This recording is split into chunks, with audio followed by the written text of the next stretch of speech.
playoffs. It's the final weekend of Masters Coliseum. Unfortunately, I'm away this weekend, so this is the only day I'm going to get to cover. I'm pretty sure we're going to grab some of these VODs and go over them at some point, though, and provide some coverage, because they're definitely worth me casting at some stage, especially just for even for YouTube VODs, they're probably worthwhile. So yes, we'll be here today, but we will not be here Friday, Saturday, Sunday. I'm at a Pokemon tournament. I'm going to go and get my, well, actually, I shouldn't be really confident, honestly, because I haven't really played that much lately. But I won a little Pokemon event last night, so maybe feeling semi-confident. All right, so yes, Masters Coliseum. Some great matches today, as we have obviously the matchups between Serral and Maxpax going to be coming up a little bit later down the line. But then Reynor versus Hero is going to start the day off, and that's obviously an absolutely banging series. So expect that to be very, very good. And then we're going to move into some OSC Championship action. That'll be our second stream of the day, or our second tournament of the day. That will just follow straight up after this Masters Coliseum double best of 5 helping. I didn't actually see the results from last week, actually, so I didn't see Estrella beat Spirit 3-0. and Gumiho went to 5 games, and Zaun advances through. It's a very Protoss-heavy bracket. 2 Zergs and 4 Protoss remain in the top 6. No Terrans. Obviously, Clem getting knocked out in the group stage was definitely a bit of a riffle in the matrix for the Terrans, I suppose. And then also Maru just completely flopping does not exactly help things either, I imagine. So, yeah, I would guess that that's probably where we're at in terms of those guys, and where the Terrans are not super represented here in the world of Masters Coliseum. So, yeah, some PvZs for us today, and we'll get these ready to go and see what's going to happen with Hero versus Reynor starting us off, followed by Maxpax versus Serral. That's going to be our couple of series that we head on into. Just going to get those ready for you all, and we're going to kick this off. So yeah, we are ready to get going. Hopefully everyone else is, and we can get into some games in the next few moments. Get into some Starcraft too. Thanks for joining us. I'm going to run one more round of ads on Twitch just to give us a little bit of leeway, guys, and just try and make sure that we are all good in that on that front. It's just going to make sure that that's looking good. And then we should be, like I say, all pretty much just good to go. And kicking this off.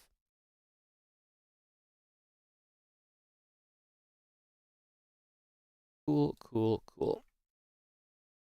Here, Reynor, here are the stats. Again, just to let you guys know that you will not hear game sounds for a little bit until we get into the actual game, just because we are still in that situation where, unfortunately, they play copyrighted music, so we just can't get away with we just can't get away with it, is the TLDR.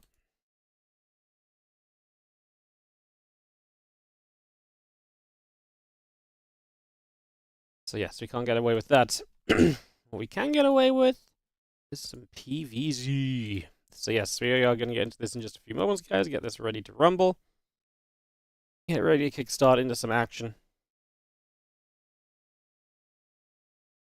And I hope everyone is doing well. Welcome to the stream. If you're on Twitch, if you're on YouTube, good to see you all. And yeah, excited to get us started here as we kick this all off.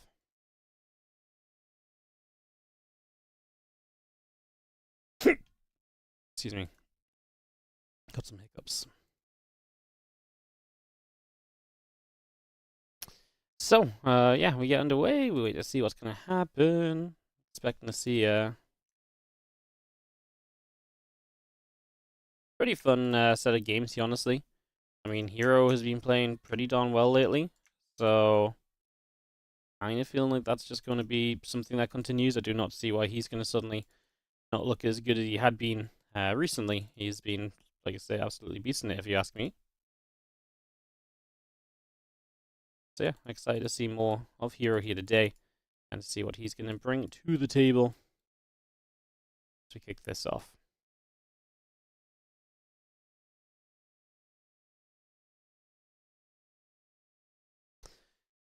Here has the recent winning record against Reynor. Some of those were in, well, both of those last ones were during the eSports World Cup. So on the biggest of stages, Hero went out there and he knocked Reynor down. I mean, he looked very good in the PvZ, and he looked very good in PvZ across the week in general in that week. So that was not too surprising, to be honest. He really did look very good. And he obviously took down Serral. Oh, he very nearly took down Serral. I think he should have taken down Serral. I think he should have won that series. So yeah, just in general, he was very good then, and it's the first time these two are going to play since then. So kind of makes this a pretty big matchup. Definitely expecting some interesting games, because I think a lot of people are saying Protoss are pretty darn good right now. Protoss are pretty good right now. We don't hear that all the time, but in PvZ they seem to be absolutely having the lead. So the question becomes, what do you as Reynor do to kind of say, hey, look, I can handle PvZ. I can take on PvZ. I can do this matchup. So I think there's a lot of people right now who look at this and say, can you play this matchup? Are we good enough in this matchup, Reynor? So yeah, interesting times as we get ready to rumble into some games.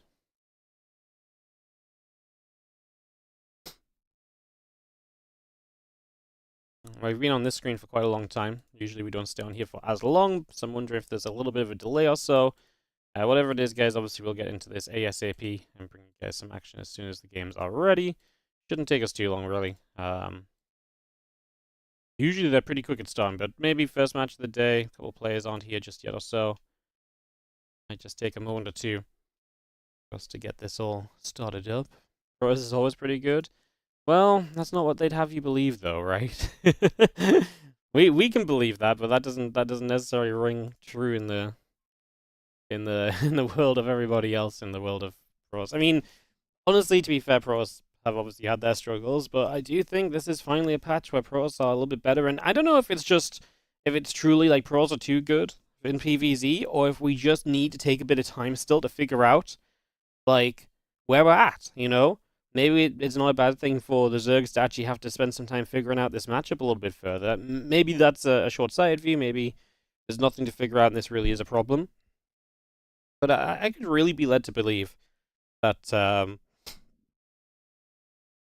yeah, I could really be led to believe that it may just be a matter of time, right? It may just be a matter of getting going and all that kind of stuff as we wait for Hero and Reynor to begin. First match of the day, of course, we got Serral versus Maxpax later, so if you enjoy PvZ, today is the exact day you want to be here.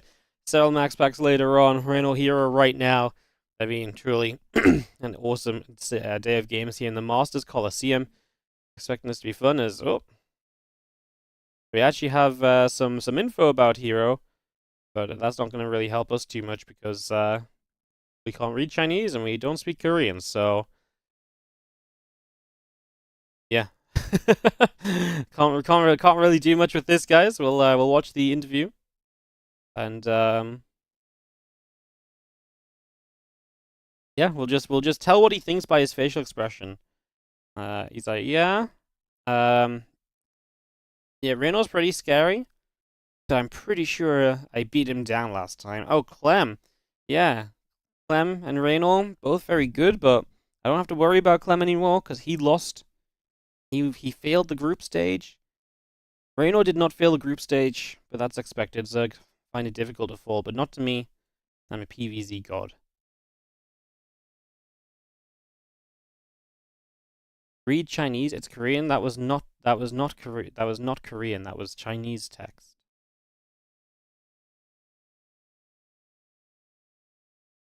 Because it's a Chinese stream. Do they have music on this? I'm answering some questions for the Chinese community. There we go. First question is, how do I feel about the patch and if I have adapted? I would say the patch is okay. Not too much changed, I would say, in terms of the meta. Like, obviously, like, some things changed, but it's like minor stuff, you know. I wish the patch was a bit more like fun, more things to do, but instead it's like pretty similar to the old patch. So yeah, I would say I've adapted. Not much to adapt to, no.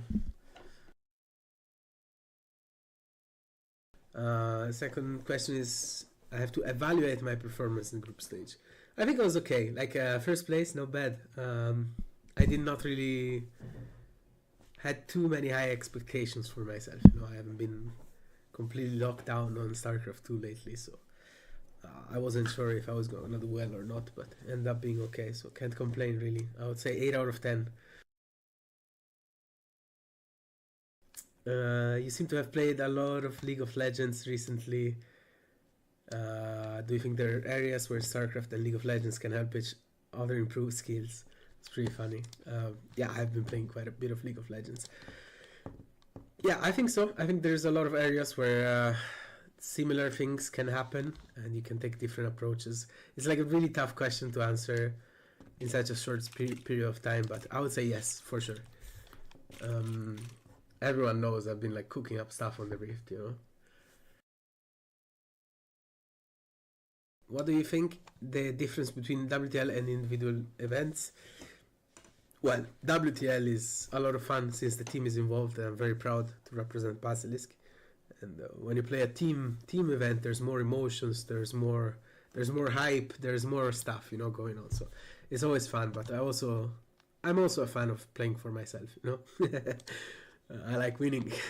When it's on me, I like winning, and when I lose, I want it to be on me as well. But team events are also fun.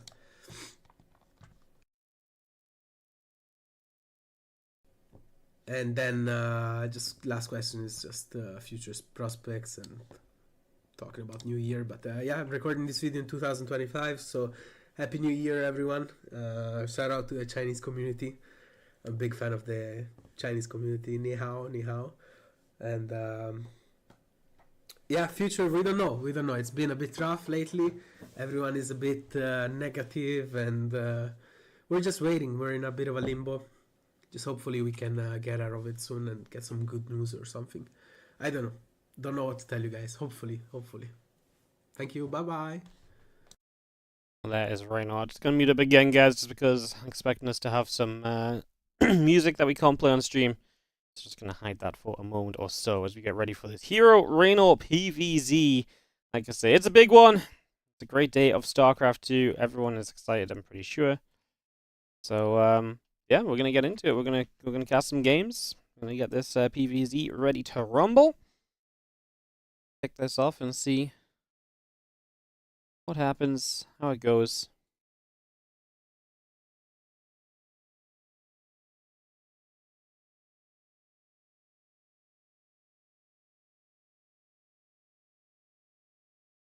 Leyline's going to start us off, then Frostline, Abyssal Reef, Amygdala, and Eldorado. So no King's Cove, I think fairly notable. One of the maybe most macro PvZ maps right now. No surprise to see Neon Violet's going King's Cove, you know. They're just amazing maps for Protoss to play long games on, with very few aggressive options for the Zerg.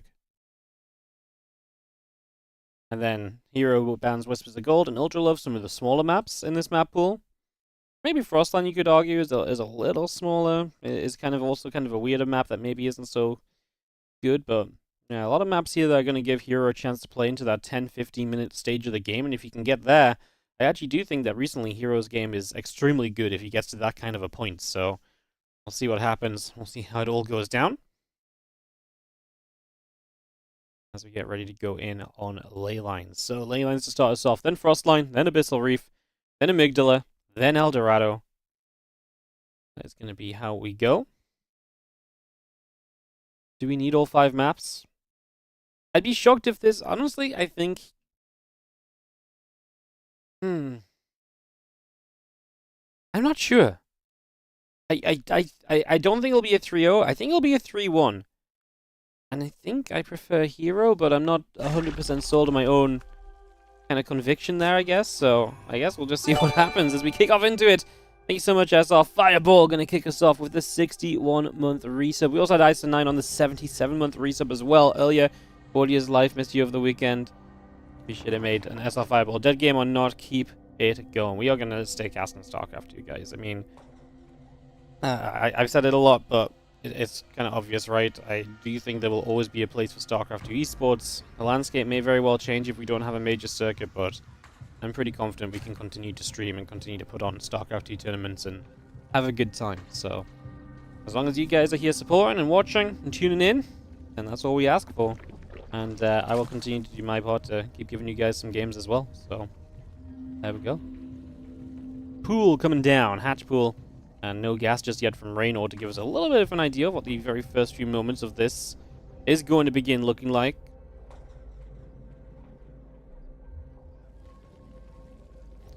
As we get ourselves going into game 1 of this best of 5. So it is best of 5 playoffs in the winner bracket, so no one's getting eliminated today. Obviously, the winner of this advances through to the winner bracket finals, which means you're guaranteed top 3 in the tournament. Masters Coliseum is the largest online tournament that we have going on right now, so and likely for the foreseeable future. So this is a good chance to win some prize money, to get involved, get some dollars in the bank account for these players, as we have our first game here. Starting up fairly comfortably on the ley lines, like I say, pool before the gas, or hatch pool before the gas, but I don't think Reynor minds that too much. That's obviously part of his plan here and how he's going to set up.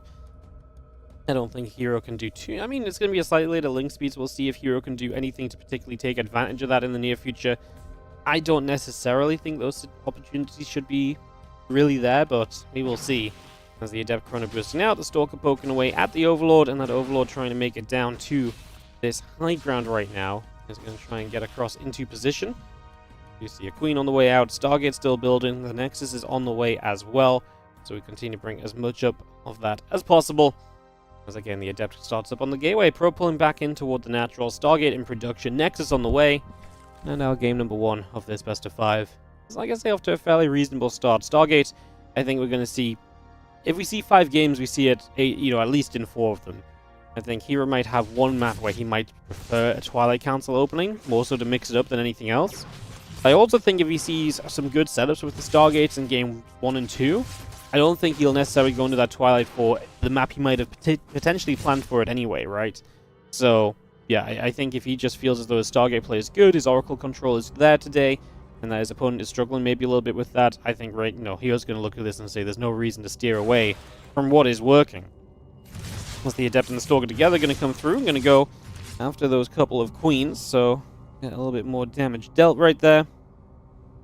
Queens will continue to move up. The Adept going to get shoved away for a couple of moments as well, so a little bit of back and forth. You can just see those Queens pushing the Adept out of there. A few Lings still continuing to gather together.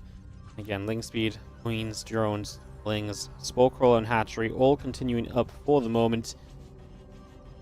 The Adepts continue to settle down in the middle of the map as well, so all of that continues through. And Ling speed coming up, the drones and the road Troran coming online also. Spore Crawler going to be a part of this. Our Adepts make their way over. This is where they can start to trade with some of those Lings. Ling speed is now done, so before, even if Ling speed was a bit later here, it's not really going to turn out to be that much of an issue. It's going to get up and running nice and quickly. As the Adepts continue through, a few more creep tumors being nipped away at. We do have drones and Lings all continuing to produce right now, and the Adepts are going to shade their way up in toward the main base for the next few moments. Just making some moves over there. As we do have the Oracle still overhead. The Adept's going to keep on shading about and trying to keep active here for a few moments. The Oracles will activate. They will go after some of these Queens. And actually, Hero is going to succeed in getting rid of one Queen. The next Queen already taking some damage. The Adepts recall. I'm not sure how many of those got away. Oh, did they recall or did they just shade? Well, no, they're shading again now. I have no control of this, so I can't actually check. Because Hero takes a third base in the forward position. The forward third is not really usually seen in this matchup, so it's definitely a little bit interesting. That's very interesting as our Lings and our Lair continue up. The melee upgrade continues through as well. Just seeing our Twilight Council and our Forge and Adepts continuing to build into play. Adepts will shade across. And gain Twilight Council on the Forge. Few of those probes coming up as we speak. Just going to have the Adepts moving forward once again as the Zerglings make their way across looking for a counterattack against one of these hero walls that are notorious for being a little bit not ideal. If you're not sure about the hero wall, he is very well known for having wall-offs that are not quite as good as they maybe should be. And yeah, today his wall's kind of fine. I mean, this forward base is a bit of a funky one, but drones and probes are going down, so both players are taking losses. Moving our way into charge as we speak, so again, charge and +1 on the way up as well. So we're getting that coming straight into play.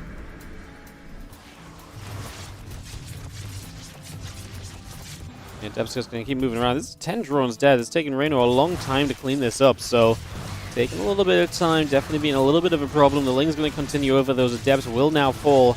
That will be a cleanup. As we see the few drop lords coming through. The Queen's in the melee upgrade. Pneumatized Carapace as well, so Overlord speed also coming up. We just get a lot of that on the way here, right from the start. As again, drones, Lings, and Queens all continue to build for the moment. So bringing up a bunch of that as... yeah, we even have the drop lord. Like I say, we are going to send it a little bit as Reynor definitely wants to get aggressive, and I'm not surprised. I think a lot of the Zergs may be trending towards a bit more of an aggressive stance in this matchup right now, more so than the typical, okay, I'm happy to kind of play into my lurkers in the later game in general. Protoss seem to be having a really good time figuring out that later game. Figuring out this new mothership and how effective you can be with that new mothership has definitely been a factor lately. I like this attack here from Reynor already, putting some damage in, making it a little bit difficult on the other side for his opponent here right away. I mean, we have to pull back here fully from Hero, as he's losing a lot of probes, and this is not looking good for Hero at all. I think he's lost way too much already. I think Hero is in a lot of trouble, in fact. As we've been seeing the Queen's able to get rid of Oracle number 1, and now just trying to get rid of an Oracle 2. Oracle's activating, but they're just not doing enough damage quickly enough, which, yeah, I mean, Hero has to give up the third base. This is not ideal at all. Going down to 2 bases sometimes can be fine, but going down to 2 bases when you've lost 30 workers because you've lost your entire main base because you didn't look at the Dropper Lord. And Reynor is going to get off to the races here, as this aggressive opening is going to work absolute wonders for him. And Reynor is going to look to take game 1 of this matchup very soon.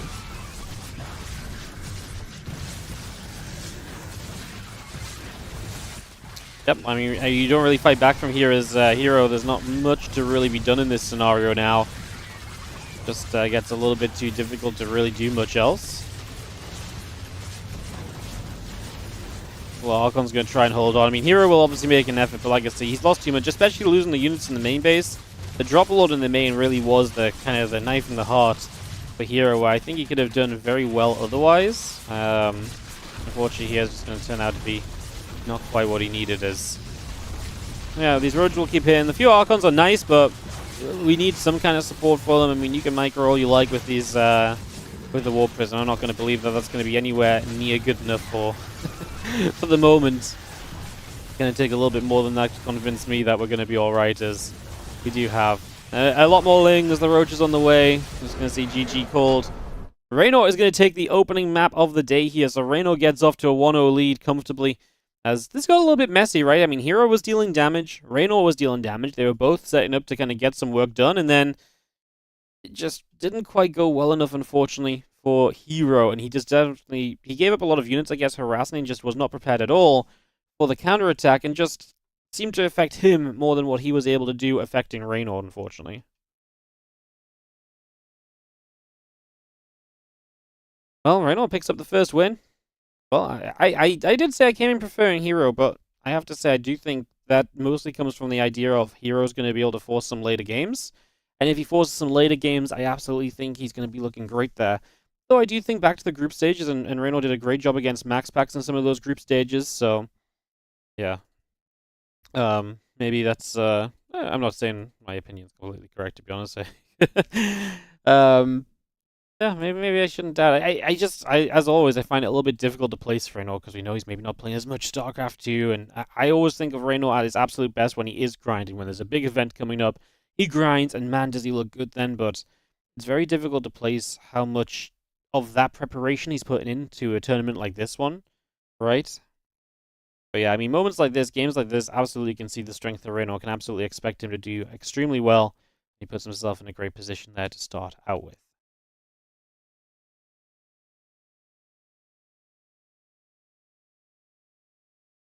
Game number 2, Hero versus Reynor, going into Frostline for our second map.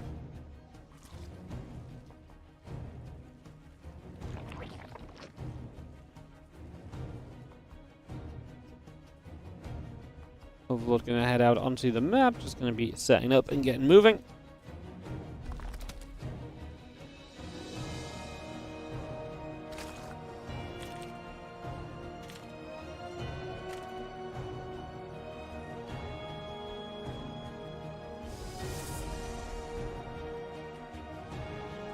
Spawn pool on the way up. Overlord is being brought into play as well. It's just going to be having a pool first here from Reynor. And a little bit of aggro from him here on Frostline. So Reynor definitely coming into this series with any sort of a plan that involves not letting Hero get comfortable and get set up, basically. that is what we're seeing, more or less, as we are going to have ourselves the Fuelings coming out, the hatchery coming through.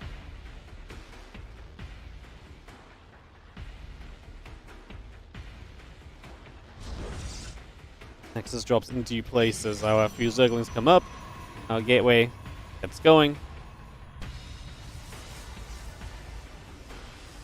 And we have ourselves a Cyber Core dropping into play as well. Just going to get that Cyber Core straight up ready to begin. Get that started immediately here. No surprises. As Reynor, firstlings coming across the map, and, well, Hero is going to be in a position now where you have to be ready to deal with these lings. As this probe is going to go out for the first time, and now he's going to realize what's up, and so Hero is going to realize, uh-oh. Yeah, he did not have a scout, and so this is just Reynor taking advantage of the no scouting Hero here on Frostline. Zealot Chrono Boost, the probes have to pull, as this is an emergency broadcast. Probes are needed to protect their pylon. And boy, are they really needed as well right now. Absolutely necessary there, as you do get a pretty good pull and surround on those lings. It's a lot of lost mining time. It's a lot of probes pulled. That's a lot of damage for Reynor in itself.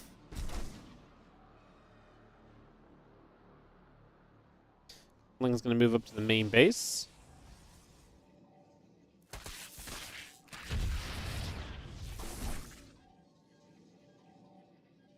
The depth still continuing through. The additional drones are coming up here.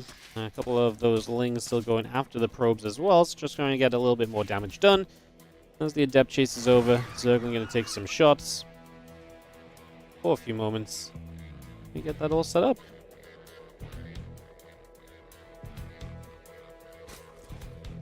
Couple queens will gather together. I mean, Hero has dealt with this. Work account fine is more so, I think, about the cost of getting to this point, right? Again, pulling those probes off the mineral line for a significant period of time is going to be costly. It is going to be a factor, right? So these are already things which you have to kind of look at and say, okay, just gotta, hang back there a little bit, and that's going to make this a little bit intriguing for the next few moments as the couple of Adepts and a Zealot are going to come about, so they're going to get involved. I'm just going to try and put some pressure on. This is where Hero can do very well, because obviously Reynor has got only slow lings for a while. This is where Hero can really come back and say, haha, this is my chance to come in, do some damage, make your life a little bit more difficult here, basically. This couple of Adepts will keep on shading about. Drones on the way through, the hatchery coming over. Stalker and the Oracle Warp Gate as well, continuing to build as the Adepts come across. Gonna start hitting that hatchery for a few moments, get some damage done.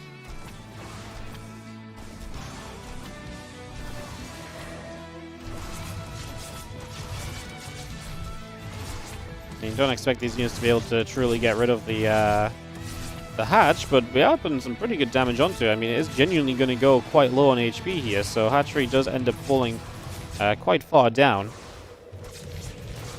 Don't think it's far enough that's going to be an issue or anything, like I say, but yeah, a little bit of something going on right there.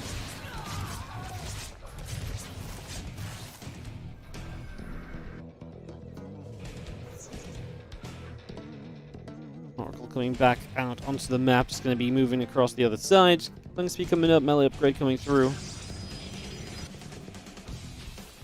Let's have ourselves the Oracle going to provide the high ground vision.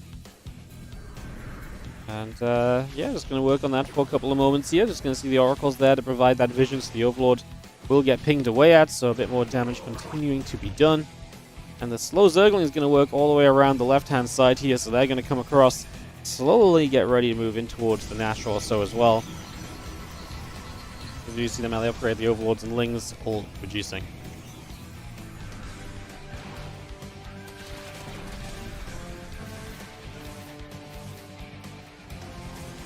Those Lings hitting the pylon, another pylon coming online as we speak.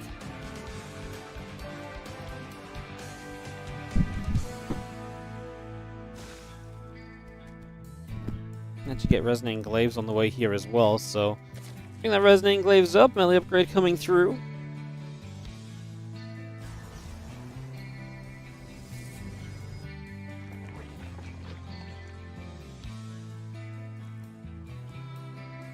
Drones move across. The Baneling Nest is going to come into play as well. The Oracle going to continue to hit a few of those Zerglings as the Oracles get behind this mineral line. They're going to go and see if they can get much done as well.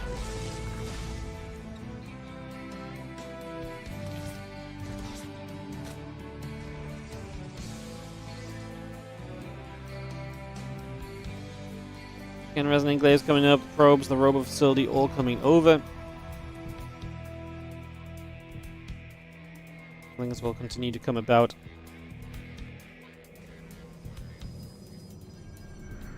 And those Adepts going to start moving over to that third base again. It's just going to go journeying across there for a couple of moments.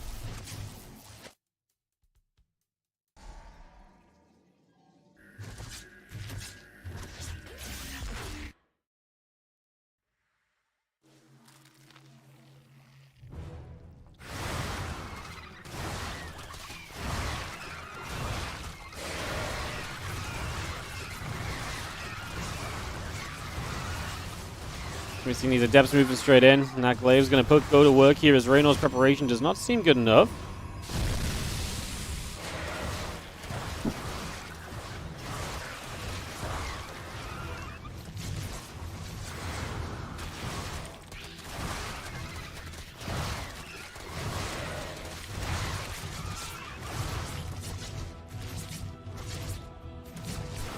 Adept's going to hit, just going to be seeing the base going down.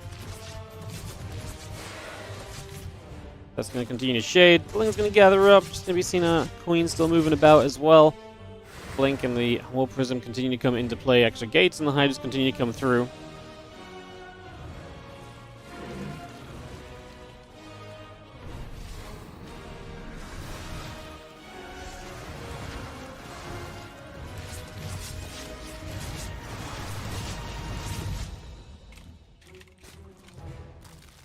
And now we have another push coming in from Hero. Already did a lot of work here. Now the rest of this is going to come across the map looking very, very powerful.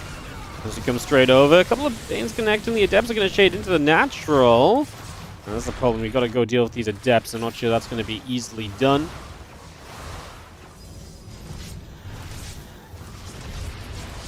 Adepts going to fire. Prism goes down. The Adepts coming in from the other side.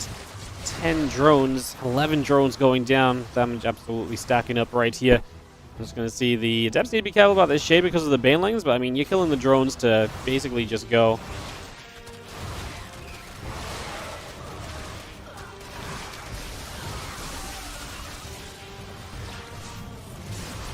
But the Zerglings all continuing to come up right now, so a lot of Lings on the way. I mean, the problem is Lings just don't really deal with this, right?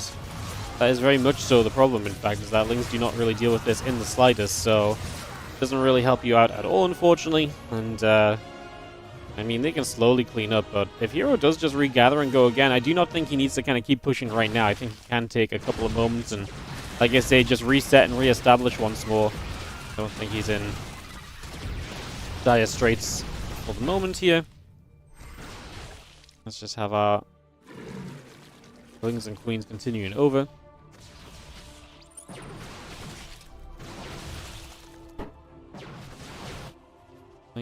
Hydras, Queens continuing across, the Forge coming over. Just let me see a couple Stalkers blinking back.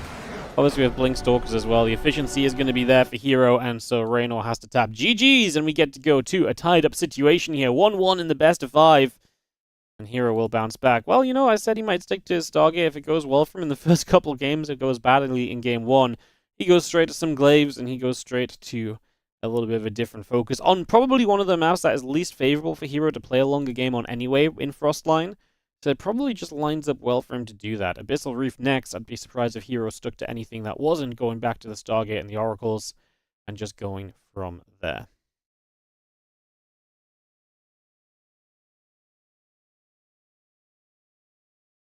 So we'll just take a moment as game number 3 loads up here, hopefully in just the next couple of moments. Shouldn't take us too long. Get this underway, get this started off.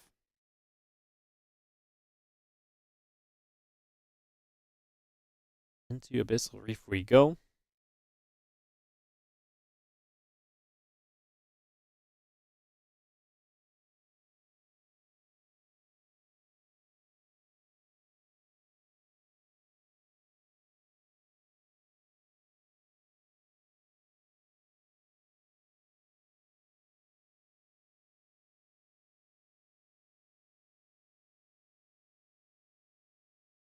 Take a couple moments here and get set up.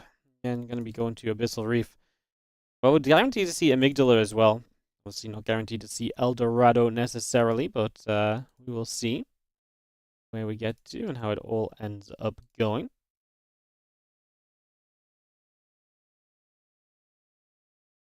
Yeah, exciting. I mean, honestly, fun series so far. A couple of back and forth aggressive games.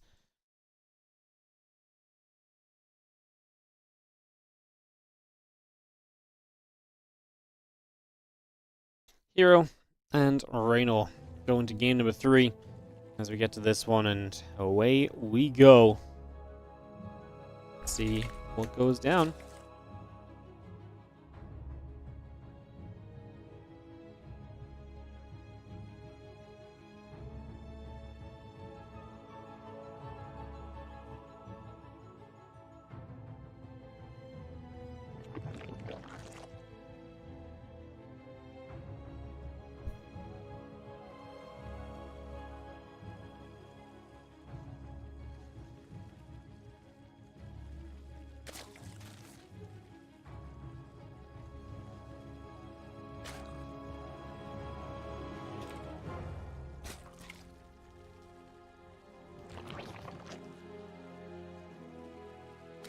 Checkers coming down as we get settled for a couple of moments.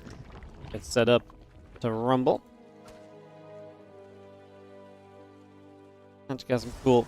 Gonna be our opening startup here. Nothing too crazy just yet. Take a moment or so. Get set up. Look to see where we are gonna go over the next couple of moments.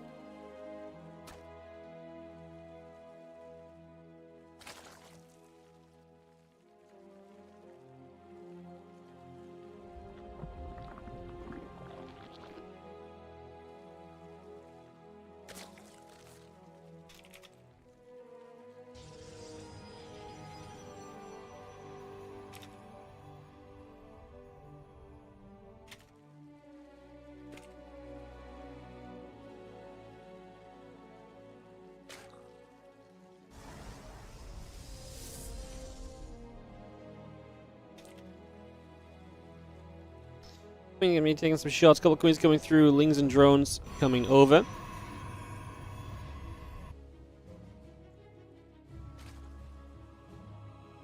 We'll be having ourselves the Lings be coming up. The Stargate coming through. Getting this underway for a couple of moments.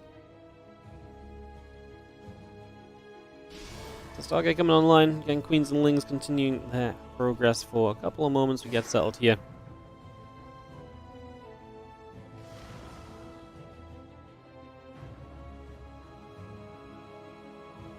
There is the Stargate building from Hero, so we bring that over.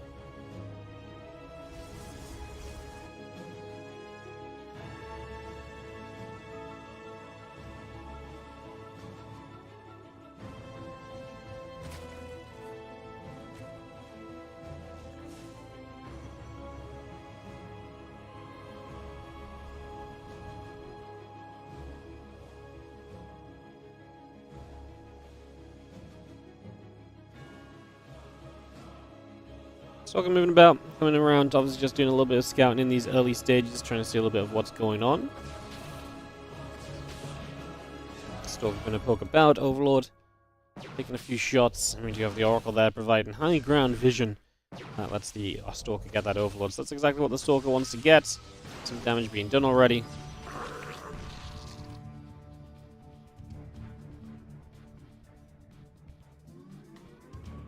Again, our Oracle continues through. The Warp Gate is coming up.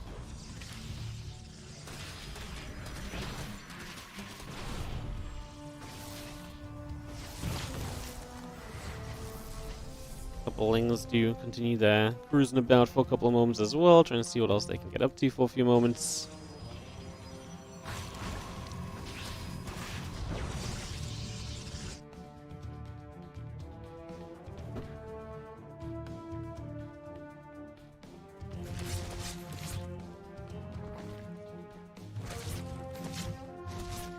Well, Oracle's taking some damage as the Queens try and put themselves in good positions to deal with this, put themselves in as best a place as they can be.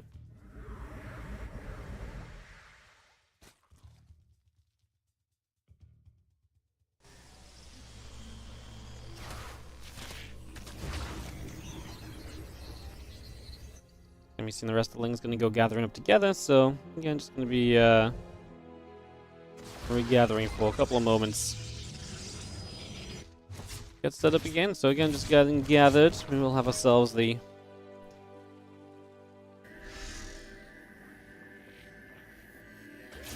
Oracle's just trying to find some stasis wards, but not really doing much just yet. The first couple of stasis wards are going to be fairly... well, just fairly lacking in terms of doing much at all, honestly.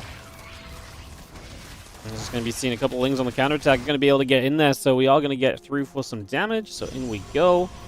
Getting some work done.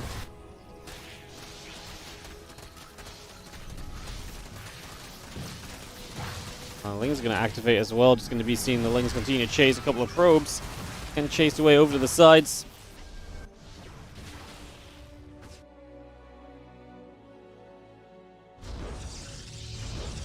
And 6 probes going down. Nice little bit of harassment here from Reynor already. So able to come through and do very well with this. We have ourselves the Queens and the Lings is going to continue around. Just going to see a couple of those units continue to move about as well. I mean, these Lings are really just still going for this. Nidus Network coming up as well, as Reynor is going to have the access point to the main base available for him here to try and do some more damage. So trying to succeed over in this direction.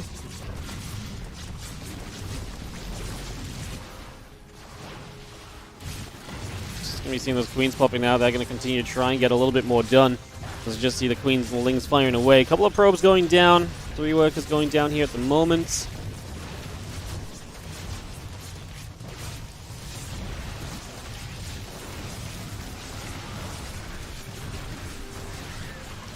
Yeah, there's a lot of units. Can Hero hold it off? I think honestly yes, because the Stalkers and the Adepts right now, plus the Cannon, doing a great job of just dealing damage here. We're running out of units beyond just the Queens, and if it's not going to be done with the Queens, I mean, we try to target down that Stasis Ward, but that's damage spent on the Stasis Ward that's not spent on the units, and I just don't think Reynor has enough, and you can see that Hero is going to have the numbers to take a 2-1 lead in this best of 5. So Hero gets to the lead.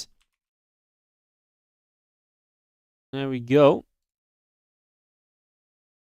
Exciting times, guys. This is becoming... Hero potentially ready to move into that winner bracket final, potentially.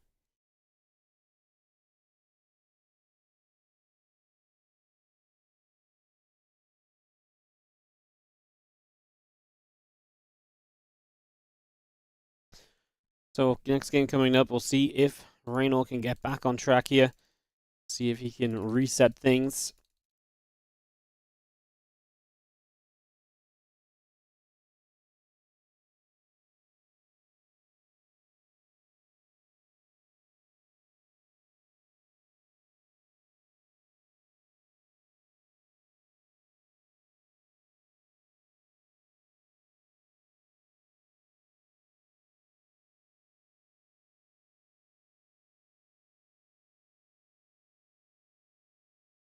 Amygdala going to be our next map. I mean, Reynor really trying to just end that one before again. I think any of these maps where he's just sort of looking at it and saying, oh yeah, you're going to enjoy playing later game kind of PvZ on this, like I don't want anything to do with that, then he's going to try and kind of end it early. But the problem is if you try and end it early and your opponent kind of knows about it, then, or kind of expects that, the preparation can kind of be there. Now, Amygdala is going to be a bit more of an in-between map, so maybe this is where we will see a little bit of... I would honestly like to see at least one longer game. Be nice.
And drones moving about. Just going to be seeing a pool coming over. Going to be having the setup here beginning.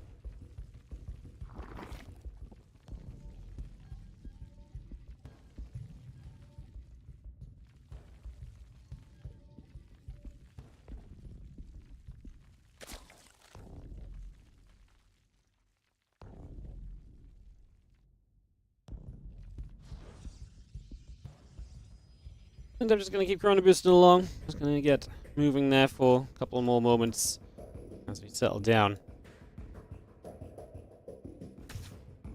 And the scouting continues. Nexus continues to build up.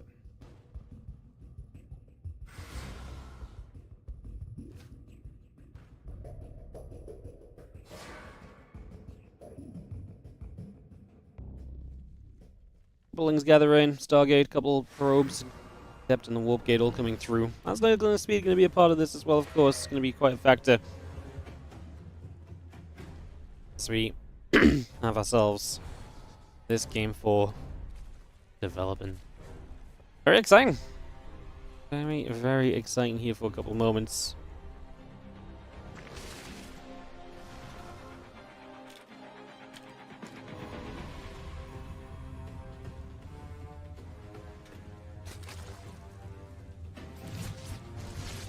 Just going to fight. Adept going to be taking a couple of shots. The hatchery continue to come on in here for a couple of moments, so continue to bring that online. Just going to be seeing a couple of Adepts together. We'll try and make some plays as Hero gets the oracles across the map, and we'll try to start making some action happen over the next couple of moments. Away we go.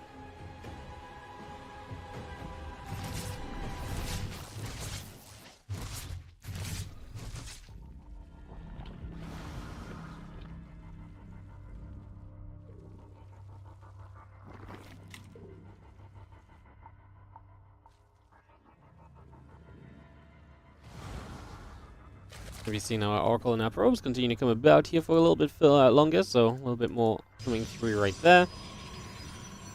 As you do see our probes on the way out, so again, just going to come in with that. You see the Oracle moving around on the top side. Again, ready to drop down a stasis at the back here. Just trying to put this into a little bit of a position. The Oracle going to put another stasis down. Good defense so far from Reynor. Not letting those stasis wards do too much. A single drone on each one. You're happy with that.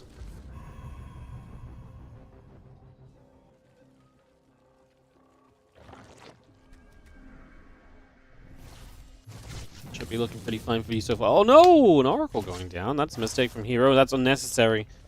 Oracle losses are almost always unnecessary, and anytime you lose one, it's going to be so much potential for later in the game that gets taken out. Twilight Forge, Nexus continuing through. The couple probes still coming about.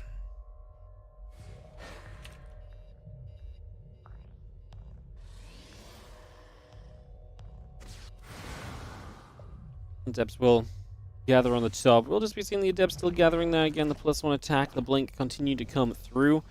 Going to be seeing our Oracle still making a way across. The Adept's going to shade, but we'll mostly just find some creep chambers. But that isn't a bad thing, right? Delaying the creep, forcing the Queens to respend some energy there. It's still a win. It's still something that benefits you as the Protoss player, so that is not a bad thing at all. As those few Lings continue to gather together, Adepts and Oracles moving around the top side as Lings run through and probes. They'll be taking some more damage. Great counterattack from Reynor, just hitting just as, you know, Hero really is focusing on the other side of the map and is already able to start doing just a lot right there. Probes pull in, a few more workers going down. See ourselves the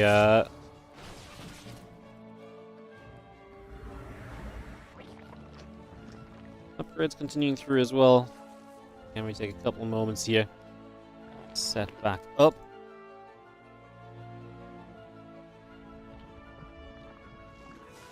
It's going to be the Stargate and the Fleet Beacon continuing to play right now. +1 and Blink coming in as well. So we just bring all of that through. The Oracle's putting some stasis wards down in the back as well. Away they go with that. Again, +1 and Blink going to be a part of this right now.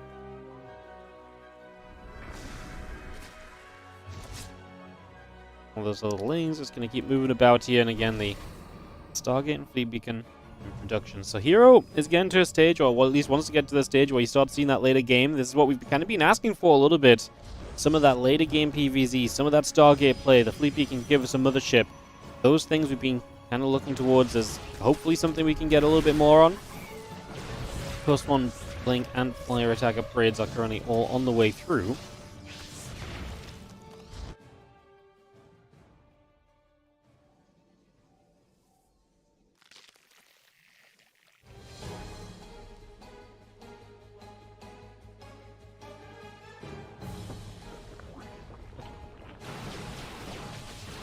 Stalker's going to shoot. Shots coming about. The Scorpion still on the way up. The Hive is on the way in. It's going to be seeing a couple of Hydras coming about as well. As you have the Stalkers getting a couple more shots coming out right now. And those couple carriers still continuing up. The Zealots are going to continue out as well. Just going to be seeing Ling Hydra pushing around down the bottom side.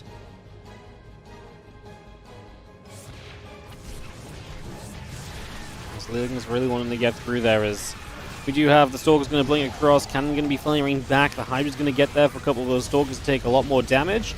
Hydra's going to stay there as they knock down the pylons. A lot of probes already falling. Oracles will activate. Hydras will take a lot of shots. Carriers coming through as well. Lings and Hydra's going to get pushed the other way. And Stalker's still having to blink back for the moment as we just have the Interceptors trying to hold on, but I don't think Hero is going to get the time needed to really get to that carrier count. I don't think those Interceptors are going to make the difference. Reynor's going to have more units swarming across here over the next few moments, so we are going to be very ready to go very, very soon here, basically. And to send this to the next stage as the Ling Hydra comes across. A couple of Zealots are going to get jumped on right away as well. We'll see the Hydras pushing back on the Stalkers a little further. And yeah, I mean, Interceptors continue to fall for the moment, so we continue to clean those out. 25 probes dead so far.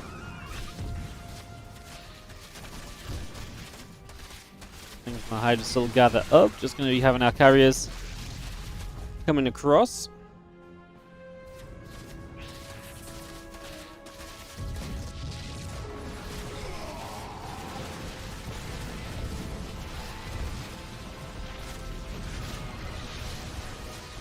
I'm just going to step through. I mean, if we get rid of those carriers, this really is going to be game-ended, and we're going to get a Game 5 between these two.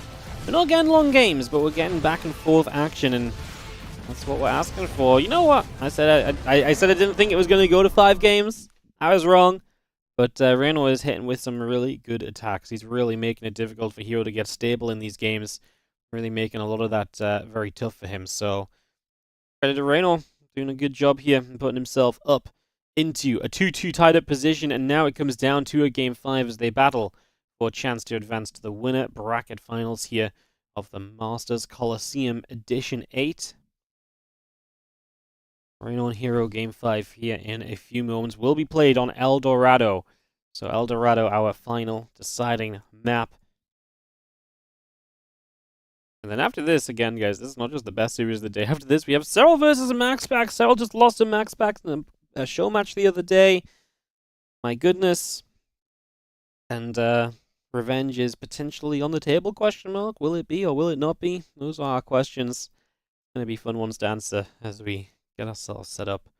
Take a few moments here, guys, obviously, see if the players need a moan, but generally they keep the games going, so we should be able to resume fairly soon into a 5th game of this series. Hero bouncing about. I feel like Hero knows. He's like, man, I was on my way to where I'm going to feel so comfortable, but I just got a bit greedy. I just cut one too many corners, got killed on the way. I can just avoid that. I think Hero really is going to feel very good about himself. I think he's going to feel very confident. So, yeah. We will see as we get ourselves this Game 5 ready to go, hopefully soon. Hero going to disconnect for a moment. So maybe it's going to be an extra moment or so, guys. Extra few moments while we just get Hero back online. And we'll get into, again, this 5th map. Going to be El Dorado coming through very, very soon.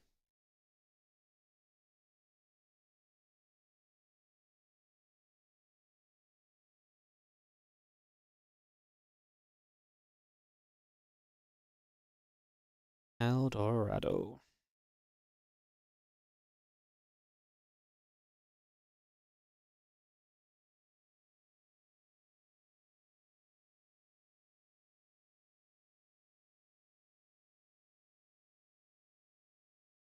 Yeah, carriers are absolutely that unit where one or two carriers does absolutely nothing, and then you get a few more and they're absolute beasts.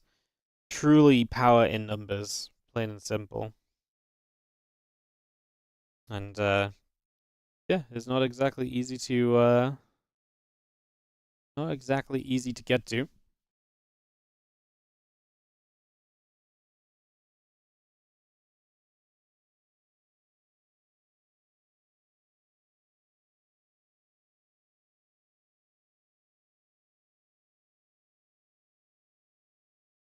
Thank you for taking the time to catch these games. You've been watching them on YouTube? Hell yeah. Thank you so much for watching. We'll, like I say, guys, I'm not going to be here for the next few days. Just to mention, I'm away this weekend, so I'll not be able to catch the final few days of this, but we'll probably take a day and catch up on the best final few matches. Maybe not all 5. How many series remain? 1, 2, 3, 4. I think it's just 5 matches remain. Hang on. Let me, get the right thing open. Hang on. We might not do TLDR. We might not do all of them, but we will likely do a bunch of them. That makes sense. How many do remain? 1, 2, 3, 4. Oh no, there is 6. So the 6 matches remaining. We'll probably do like 4 out of 6 or so someday next week or so. So yeah, we'll be back playing catch up. But if you want to watch them live, there's obviously other English streams happening. Just mentioning when we're on the topic. Now though, it's time for game number 5. Let's get this underway. As we have game 5 of this series starting up right now. Let's get rolling as we have ourselves low ground gateway coming through. There's pylon in the wall. Awesome says he's been enjoying it. And there it is coming down right now.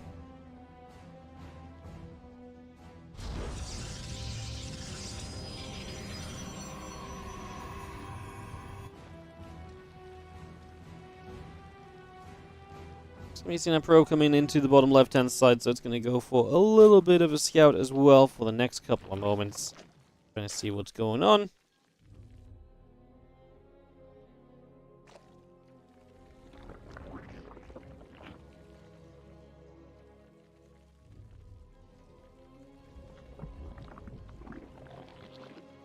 Probe, gate, continuing up. Hatch, gas, and pool on the way in. The additional drones are coming about as well. Just going to get those all started. Obviously, El Dorado, super interesting map because you have so many options of how to expand. Now, Reynor getting blocked on the natural already takes a third on the top of the map.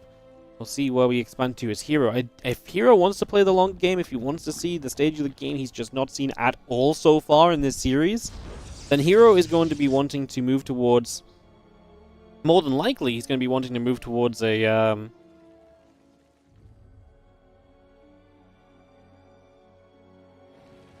the bottom of the map and kind of setting up down over there. Sorry, I got myself confused. But yes, getting set on like the bottom portion of the map and going through there and basically just expanding away from the Zerg as best as possible because that's going to make it more difficult for the Zerg to break through. If he expands to the bottom and Reynor doesn't have a pathway on the bottom, then attacking through the top is going to be terrible for Reynor because he'd have to go up this ramp. It's going to be very tough for him as well. As that link speed starts up, the couple of queens are on the way. Drones and lings build up also. We just have ourselves Stargate and the Nexus continuing through for a few moments. The Adept continues into play. Gonna start shading forward there.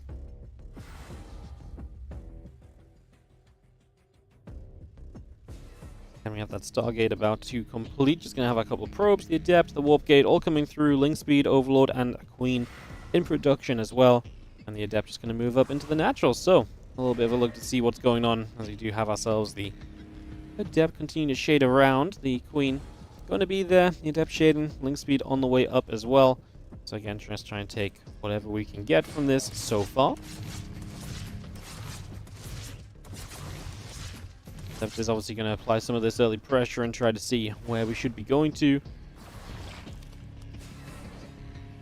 A couple of little shader rounds continuing. And we move out of there for the moment. Just going to back it up for a little bit. So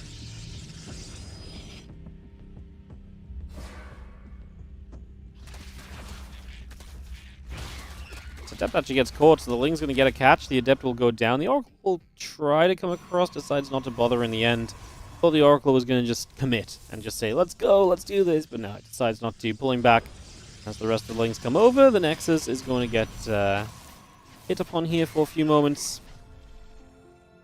It's a little bit of damage being done, and our Oracles continue to produce from the Stargates, as our Queen's still gathering together as well. Drone Spore Queens coming on in.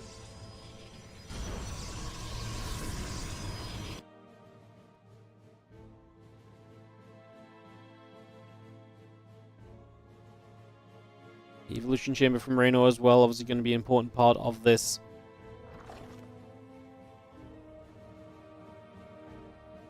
Oracle's going to move around down to the bottom side for a little bit. Again, the Evolution Chamber and the additional drones all coming up as well.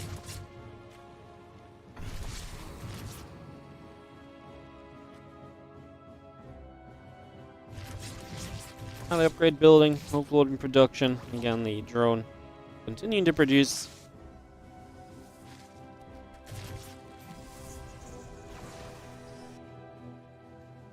Will come across. The Zergling's going to be there. They're going to fight around for a little bit, and they're actually going to get in. Uh-oh, Hero. The Hero wall coming to bite him at the worst possible time. Now, the Oracles are here to defend. We'll see a few of those Zerglings already beginning to go down. As Reynor's going to be just setting up himself.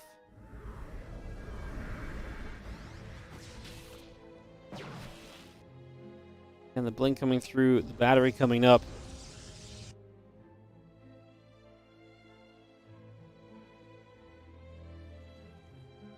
That's quadruple Oracle, by the way, so we've got a ton of Oracles to continue applying pressure with here. As they come straight across, they're going to activate straight onto this hatchery, so they're going to get onto that immediately right now. That hatchery gets cancelled up. And we see the Oracles coming back around to the south side for a couple of additional moments. So Oracles are heading down to the bottom here. And we do have, again, the blink coming online, the melee upgrade coming through. We got a lot of that ready to rumble. A lot of links through the top side of the map as well, as the Oracles still make their way over. And going to activate here for the Queens. They're going to try and succeed. See if we can get a grab on these. With so many Oracles, obviously, the run buys, you would kind of hope, I mean, maybe it's just worth leaving an Oracle at home. If you've got 5, I get it. The idea of building a lot of these Oracles is if you build so many, you overwhelm the, the anti-air. But is it not just, I mean, these Lings keep getting in. I guess you should just be, I guess the idea from here is that you shouldn't be letting the Lings in the first place, but obviously that is not quite happening, so. Blinking +1 continuing up. Storm is on the way in as well. Hatchery drop down in both locations to get both the hatches into play. And yeah, Storm continues up. The Blink continues into play as well. Going to be having our Queens and the Spire coming through too.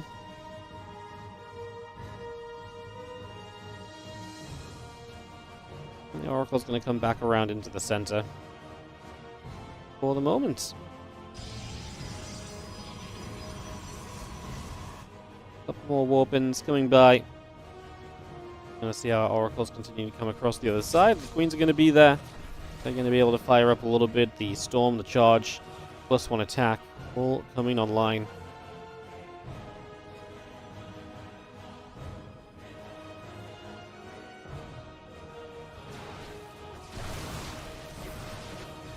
Things moving about. The Oracles are going to be overhead, and again, just finding a bunch of those Lings. The rest of the army starts to come across as well. Reynor with an opportunity right now, I feel like, to really get some work and some damage done. Still going to get underneath. That Overlord going to just take a little bit more damage.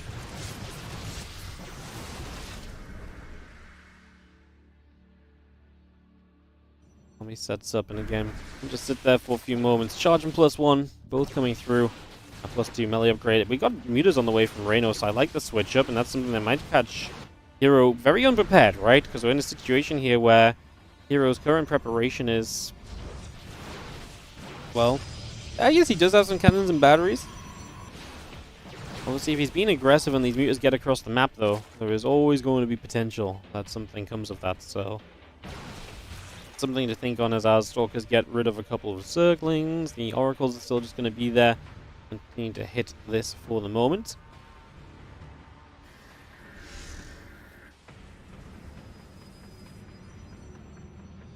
More Stasis Swords coming up. Stalker's going to get underneath. The Muta's going to take some damage. They're going to get pushed the other direction as well. Just going to get shoved the other way. As the Stalker's going to get there, the Zerals are going to take some more hits too.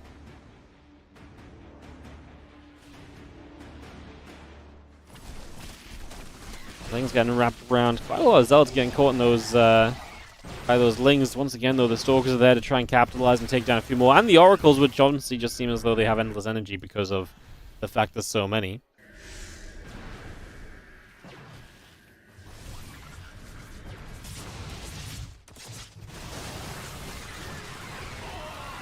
Roaches, Ling's going to be there. Another couple of storms coming down as well, so we continue to drop those storms in. I'm actually blink down, going to find a lot of the queens over here kind of doing their own thing, so they're going to be caught vibing. And unfortunately for them, vibing is not allowed in this game. Hero has declared it, so queens get pushed away, and Hero's going to continue with quite the force. More Lings and more Mutas on the way still from Reynor, so he's going to double down on what he's been building so far. Yes, do you find the prisms to reinforcements are going to be cut off now?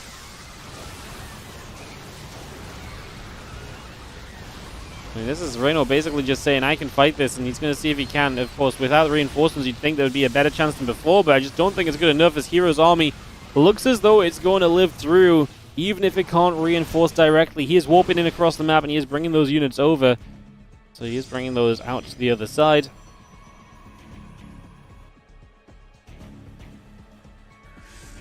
I see another stasis dropping down into place. The Ling Roach Queen gathering as well. As Lings and Roaches are going to come stepping forward now, as we are going to see the Stalkers just blinking back. Let that Archon take some of the hits, splash up a little bit. Well, Stalkers coming through. Supplies are still pretty even. It's just even. Doesn't really cut it when you're playing Muta Roach. Like, none of this is a fighting army, unfortunately, as the few additional units continue through. The Stalker's going to get there. That hatchery is going to go down. So the hatchery will fall. And yeah, the Stalkers will just continue to do their thing, continue to hit through this, and put this into a better and better place. Morling Muta continuing up. Next is on the way as we speak.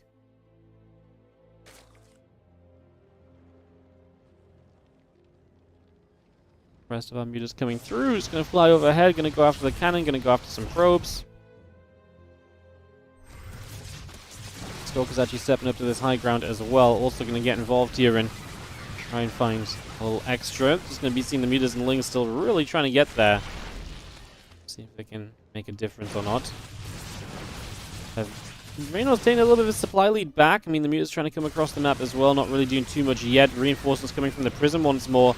See if we can keep the Prism alive this time. It would obviously be huge if we could. Would do a lot for you if that Prism stays up and running.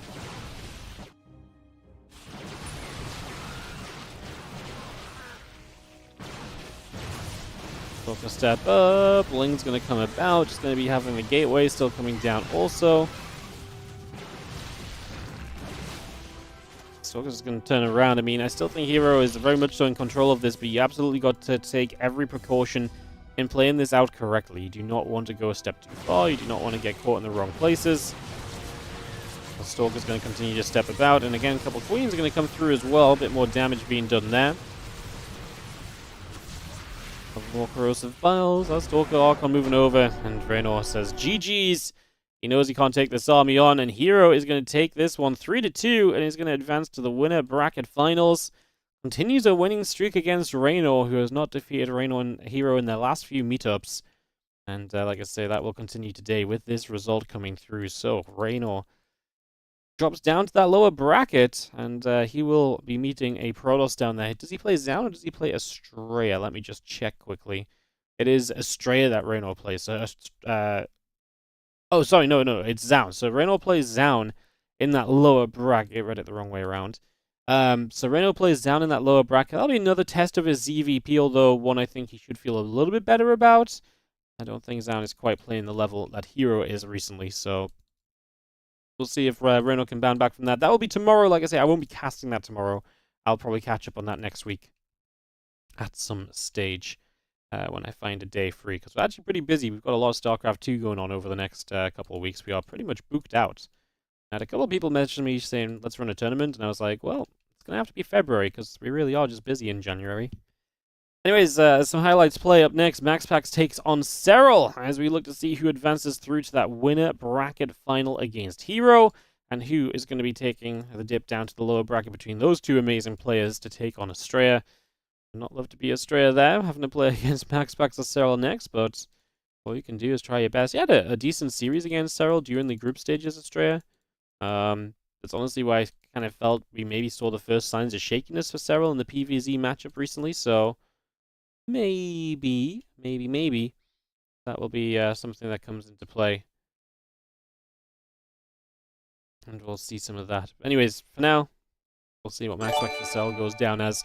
As we just watch through, like I say, some of these highlights between Reynor and Hero, we'll get that all set, and we will, like I say, ready ourselves for this next ZVP Best of 5, which pretty much promises to be an absolute banger as well.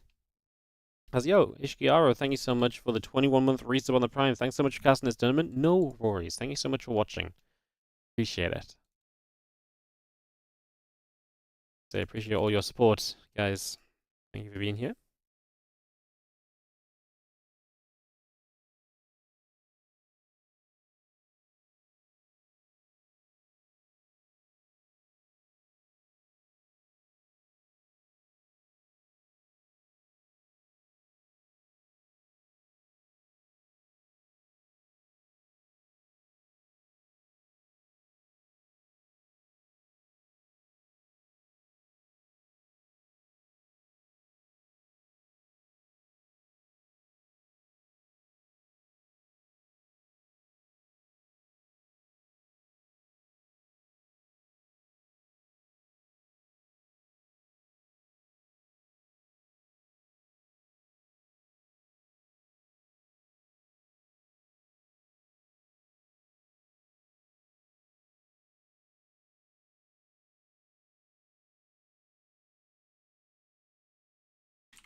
I guess, like I say, a couple minutes, some ads, and we'll be into that Maxpax Serral series coming up next. Second PvZ coming through.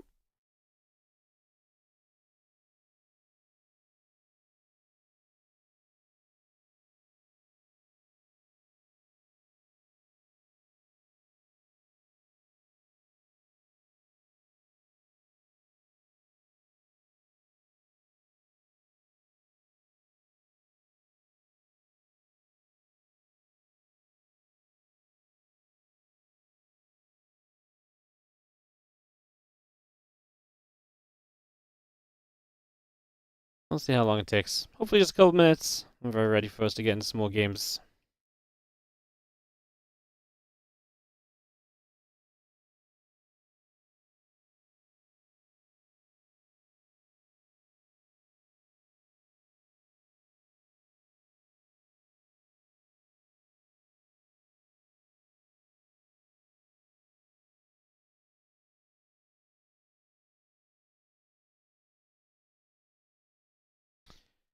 Oh, grab a drink.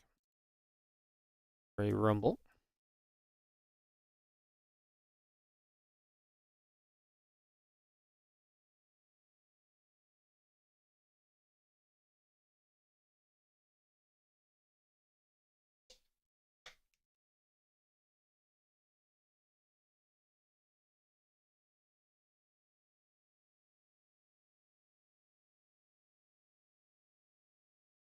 Alright, here's the match history. Yeah, that recent show match, Maxpax 3-1 Serral.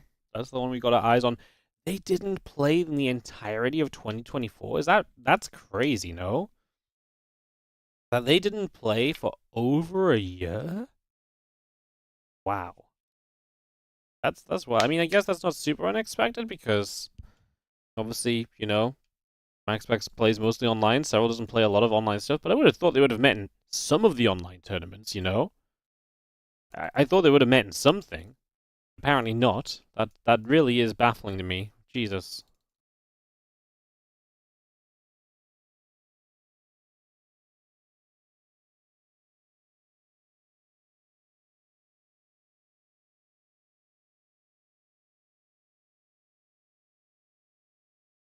That's actually nutty.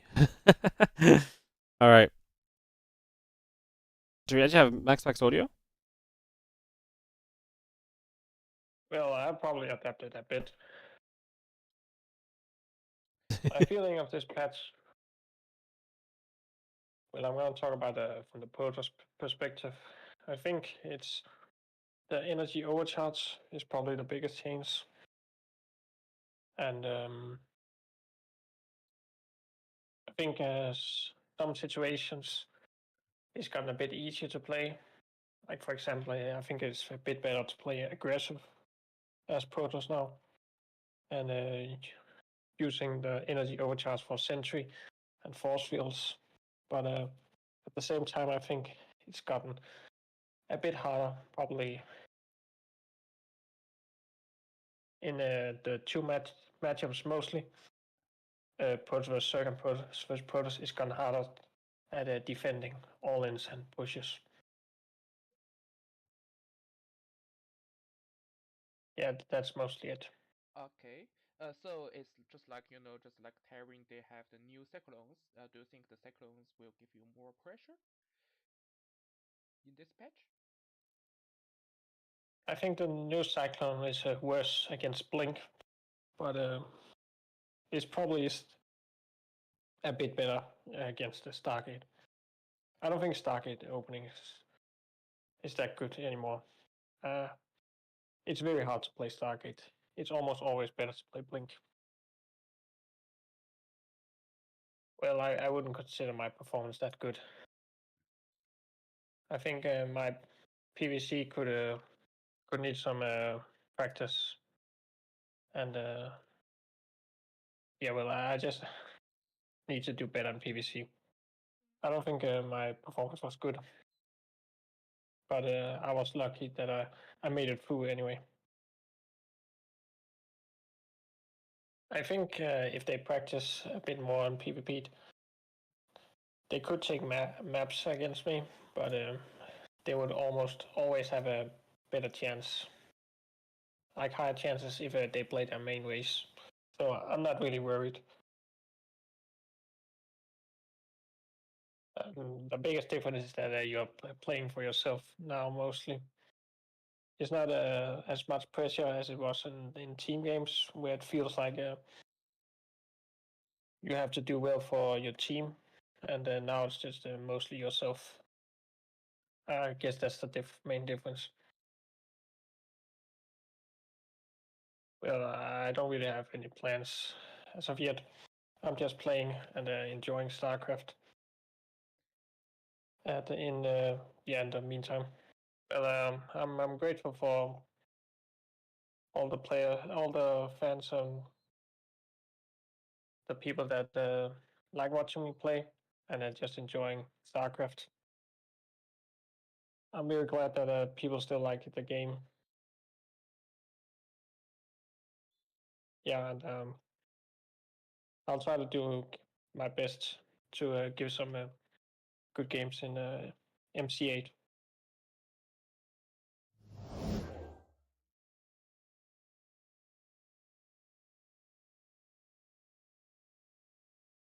Always interesting to hear from Maxpax. Don't get to hear from him a lot.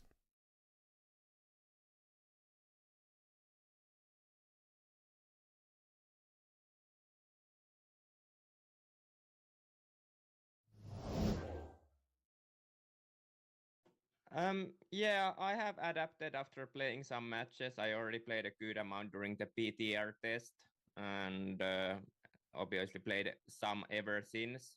To be honest, I don't think there was any major changes on the way you play. Maybe you delay one queen or so, but for the most part, it is relatively similar on the Cirque side. But yeah, the patch is fine. I like the new maps especially. I'm a little bit sad. Cross got some late game buffs, but besides that, it's all fun patch, and yeah, I have adapted to it properly, I think. Well, I guess I don't really personally. I wouldn't go with as far as doing any race switches. I always feel like I would, even if I would be good with one of the ultra races, I probably still still would have a better chance with my own race, just because I'm more experienced with that. But yeah, I think Clem and well, the people who they just want to show off a little bit and show they can play the other races as Yeah. well. But he does it very well, so you can't really blame him. But it's not something I would do, at least with my current off race levels. I think my performance in the group stage was fine. I played some good games, but I think I can do better as well. So it wasn't the best performance ever, but at the same time, good enough, and I'm relatively happy with it overall. Yeah, military went smooth. It went pretty fast. I only spent there 5.5 months, so under half a year. Went pretty fast. I technically only did 2 tournaments during my whole stay, so it wasn't too many of those. But I would say practice-wise, it was okay. I think mechanically I did get a little bit worse for sure, just because I played way less than I usually do. But I tried to do some high quality practice for the most part, and yeah, it was a little bit too little, but at the same time, I think I was able to practice enough to maintain my level at least to some extent. PWC was a fun event, just like Gamers 8 was last year. It was a pretty good experience. I think it was organized very well.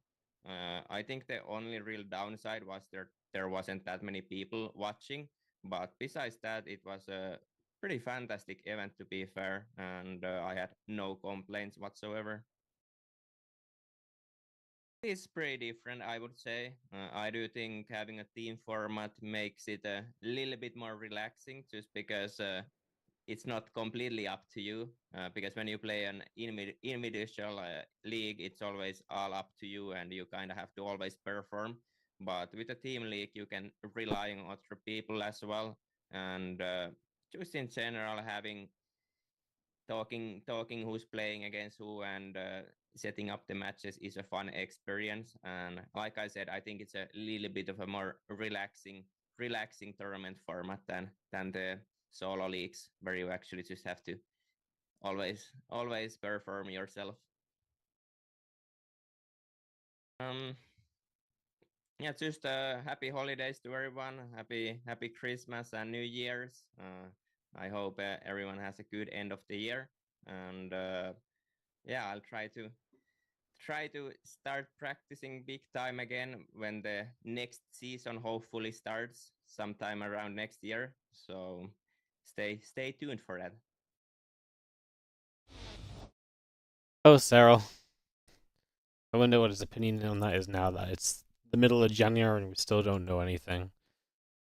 Oh, I know it's sad because I am one of the most hopeful people for StarCraft 2, and even I am beginning to doubt any existence or potential of a circuit, and I'm like, God damn it, I feel like if my hope's broken, it's really gotten bad, Alright, let's jump into this next matchup, as we do have a one that has been highly anticipated between Maxpax and Serral, best of 5.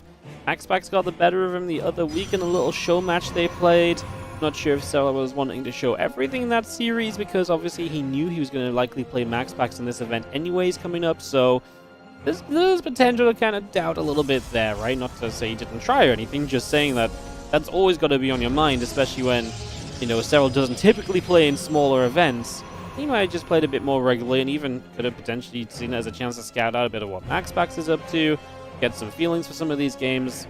Not saying he didn't try his best, but there's a difference between trying your best and then trying every strategy you have available to you, right? And especially, I think, for Serral, someone who is such a great strategist, probably comes into this series with a couple of plans as to what he's going to get up to and what he's going to try and bring to the table to give himself an advantage in this best of 5.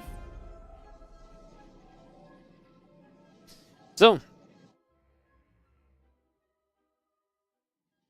we get ready to go. I'm just going to get settled in. Nexus drops down, and we begin to rumble for the first few moments here of Amygdala. As we get Amygdala up and running, just going to get that all settled in. Caligulac gives Serral the 85% win rate, but of course Caligulac doesn't know about the current patch. Current patch obviously does, I think, change a few things. Definitely makes things a little bit tougher for the likes of Serral. It's because I think pros players are genuinely looking at this patch and seeing success off of it. They are genuinely having a good time with this. So, yeah. See how this goes. Say we get set up for a couple moments, and we will get ourselves into this best of 5. Amygdala as our starting point.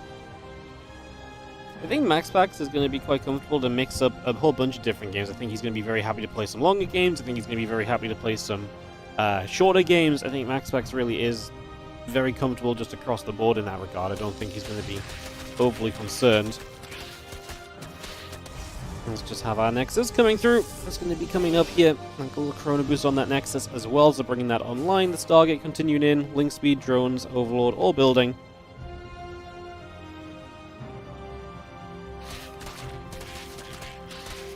A couple Links going to jump onto the rocks already as well. It's just going to get in over there. We do have ourselves, again, the Stargate building up. The Link Speed coming through. Just get that ready to rumble.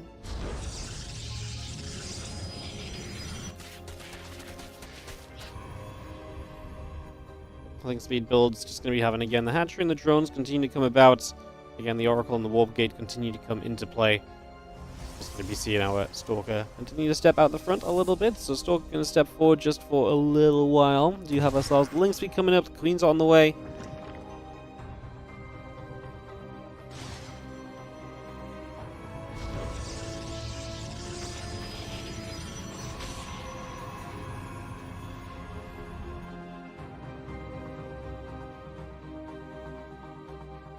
Oracle heads all the way down to the bottom left side of the map. The gateway and the Nexus continues to build up. The Warp Gate and the probes are producing through as well.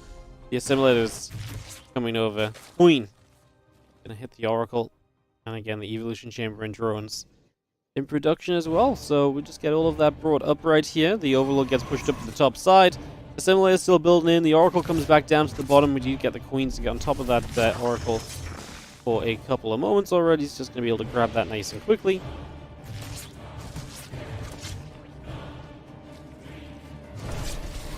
And the Oracle just dropping some early revelations as Maxpax looks to keep track of what's going on and just make sure that he's very aware of what's happening here in the early stages. The Oracle coming back around, moving over Robo Facility and the Twilight Council in production as well, so we bring that straight through.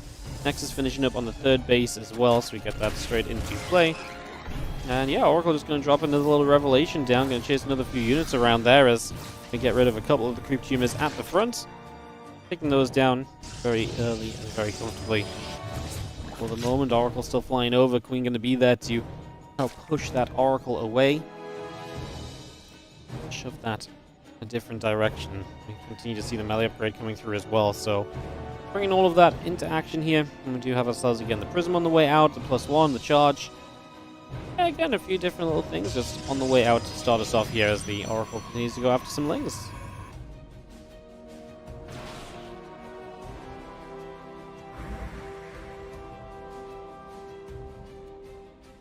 The upgrade coming through.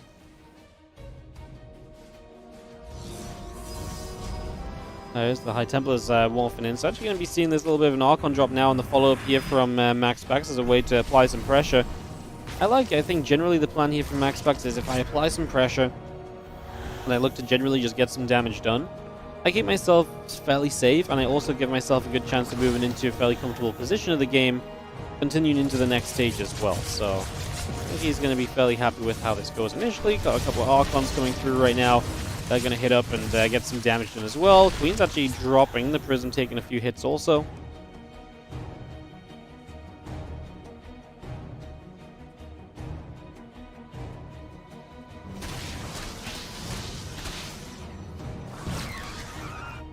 A few additional Warpins. Just going to have our Prism still moving over again. Storm +1 attack and charge. All coming over now.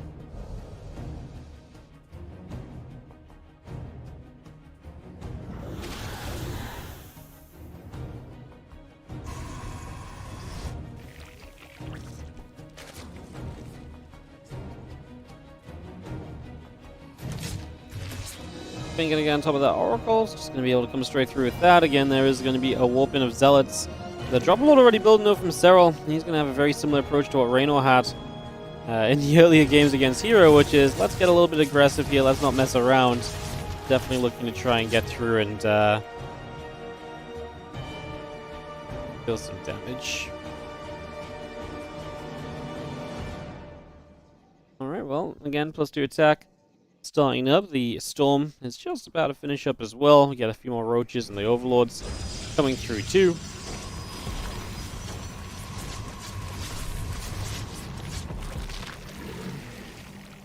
As the Dropperlord just reloading once again, gonna try for a little bit extra right now. Moving back the other side, just gonna be having the Roaches and making their way through. And here we have this big push. I mean, already having Storm going to help Maxpax a lot on this defense. Couple Storms coming down toward that Roach Ravager. Dropperlord takes the Lings into the natural, takes the Lings into the main base, and that's absolutely going to be a huge way of starting to deal some damage. So getting in there, getting some damage done right off the bat. And just going to be seeing our Stasis Ward. Oh my goodness, well that's actually a huge catch, so that's going to slow down this army at the front at the very least. Queen still taking damage. The Immortals, Foundry, and High Templar stepping forward as well.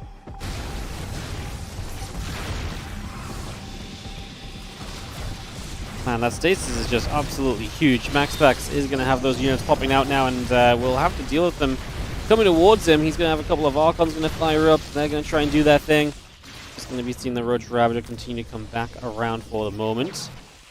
Man, that was just such a big stasis. Is it going to be enough, though? Another Storm coming in. The thing is, Serral is still playing low-tier units, so having the supply advantage is nice, but it is not super indicative of exactly where this game is going to. There's no guarantee of that just yet, as our units are going to try and press forward once again here.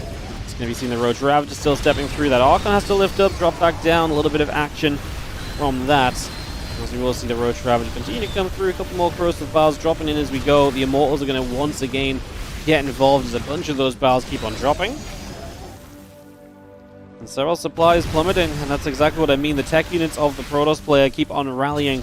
And as long as you're protecting those tech units and you don't let Serral overwhelm them, they're going to have a better and better time as their numbers rise up and the Zerg units start to kind of dwindle.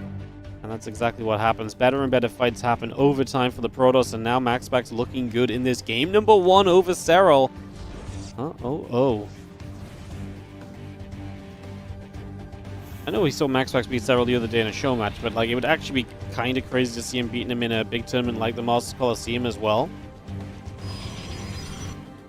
See our Roach Ravager still moving about. The Baneling Nest coming up. The Lings and the Roaches coming over as well. +2 melee will also produce right now. It's just going to get that on the go. As the Lings are going to step over. Zealots will take a few more shots. The Zealots will continue to take damage as well.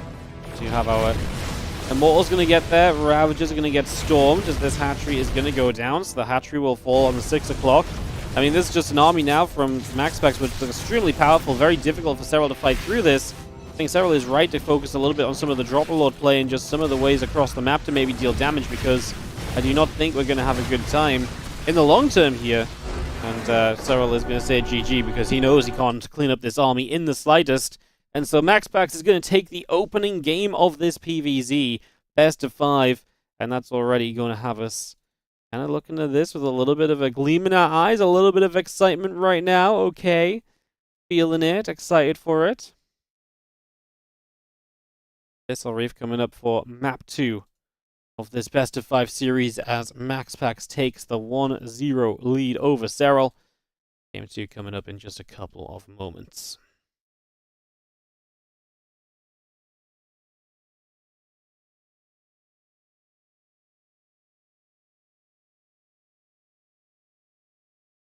Well, Abyssal Reef it will be.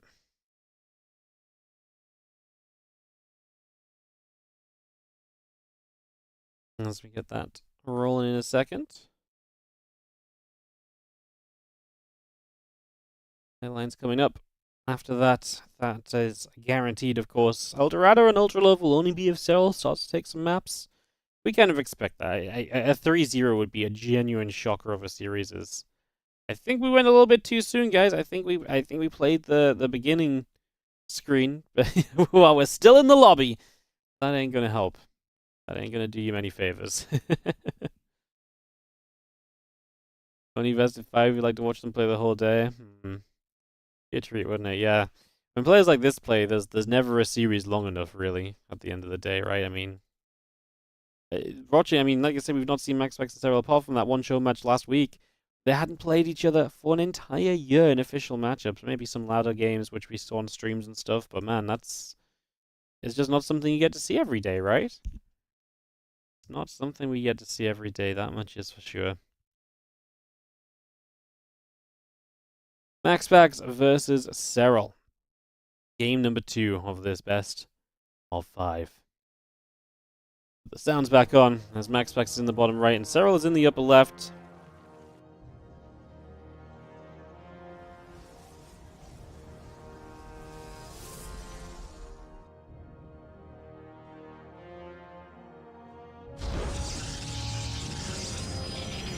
Okay, we're on the front.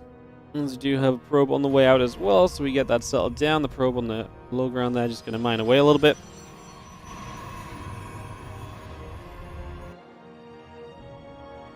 And yeah, Maxpax might have just been saved by that stasis ward, guys, but that's one of the things you got to play around as Serral. If you're making big, bold moves, you take advantage with making big, bold moves. But if you're making big, bold moves, then you're not respecting the stasis wards, and so if the stasis ward gets to land, that's where the pros gets to come back into it. That's, you know, it's not like you take no advantage as Serral, just kind of running your entire army around like that. It's tough, don't get me wrong, to capture, you know, to keep track of stasis wards and so on, but you just got to be aware of them. Whenever there's an oracle in play, you just got to think that that is 100% a possibility. It's something you got to keep track of. You can't let that get away from you, 100%. Got to be very careful about it. Drop another gateway into place, and we continue to settle down here for just a few moments. Natural gas and pool all coming up, the Nexus on the way, and the Cybercore and the Assimilator coming up on the other side as well, so we bring all of that coming through for now.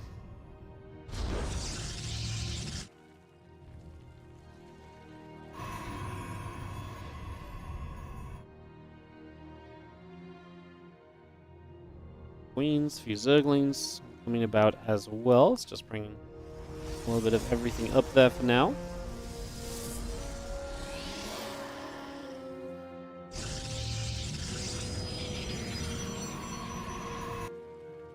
And the Stargate also coming into production right here, so just gonna get that on the go. Not surprised to see the Stargate, at least a Stargate based open. Even if you switch into like a Glaives after, I think a lot of Stargates will come out this season. A map like Abyssal Reef, big map, standard map, the sort of map which I'm pretty sure we're going to want to just play some pretty standard games on for the most part, so yeah, just kind of expecting this to be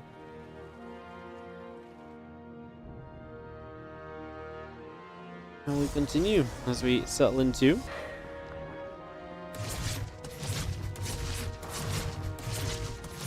this one. Queen's going to go poking away at the Adept for a couple of moments, so just going to be setting up there.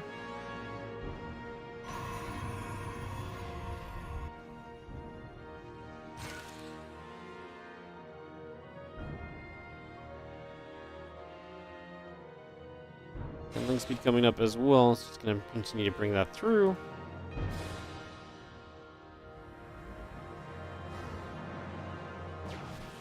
And the Oracle just going to come around as well. It's just going to get a little bit of movement going to begin with here.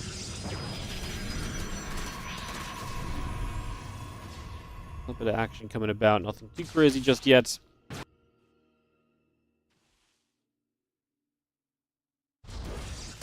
And the drones and the Queen's going to continue up as well. It's going to be having our Nexus taking a few nibbles with a few Zerglings showing up on the other side. So they are going to get moving there as well. Get settled in for the moment.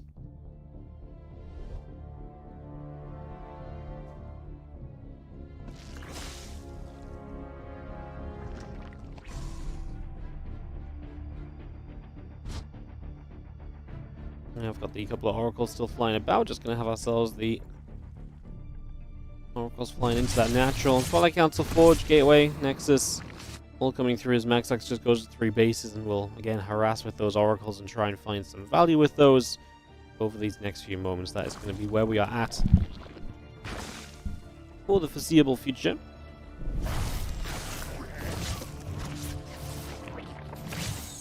Oracle's activating, a few more drones going down, a bit more damage being done, as we just have Queen going to come across and push those oracles out the other way. Again, 3 probes and gateways all coming up at the moment from Maxpax, the drones and the roaches in production, the extractor building through.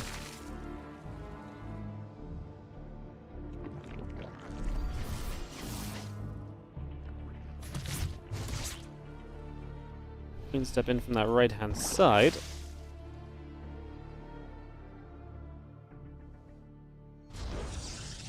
And we just move into +1 and blink, so Maxpax setting up into that fairly standard establishment for himself here in these early stages. Get that underway. And as I say, we will more or less go from there, see what we can do.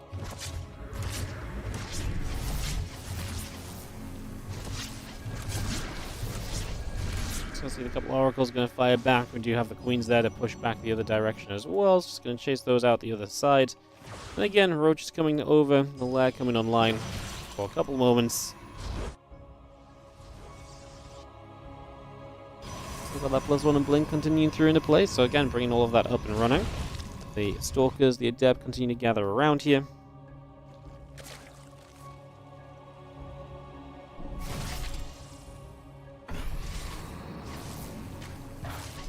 Oracle gets a Crypt Humor as well as we go, so again, just going to be able to get a little bit of a grab on that. A bit of damage being done. Oh, camera issue. Maxpax is hacked into Serral's camera. He says, neither of us will be on screen. And we will both be represented by still images. Focus step up. A couple creep tumors continue to come through.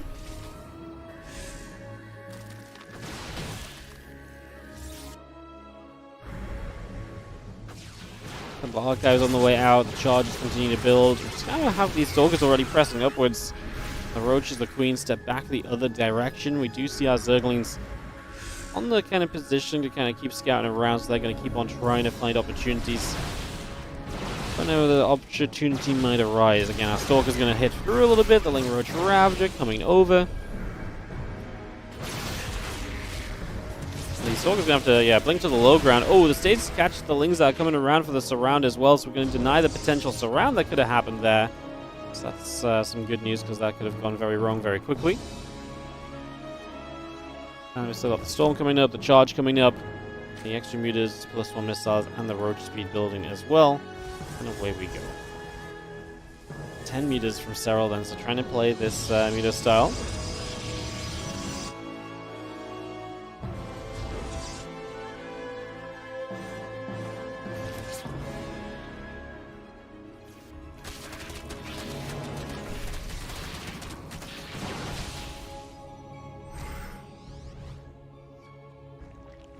Focus is gather up. We are going to be having again Storm +2 attack upgrade on the way. Charge, probes, gates, all coming online as well.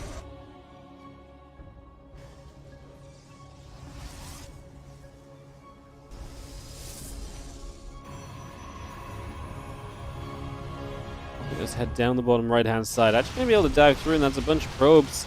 And we're going to be able to jump onto immediately, so the muta's already able to get a lot of work done here. So a lot of damage being dealt right from the start. The muta's coming straight across. 7 workers going down. Make it 8, and the Stalkers and the Archons going to get there to get a couple more mutas as we try and push away before any further damage is dealt. Just trying to stop this before it goes, like I say, any further right here.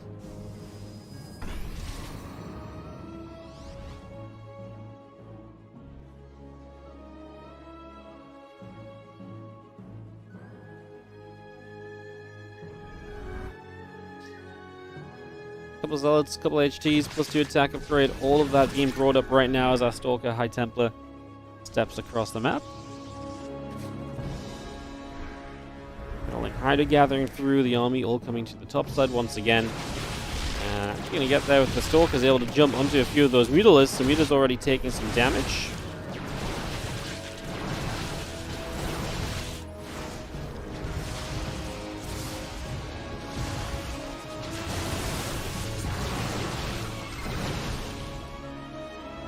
Well, those storms could continue about. We still have our +2 attack upgrade. We still have the zealots all coming in.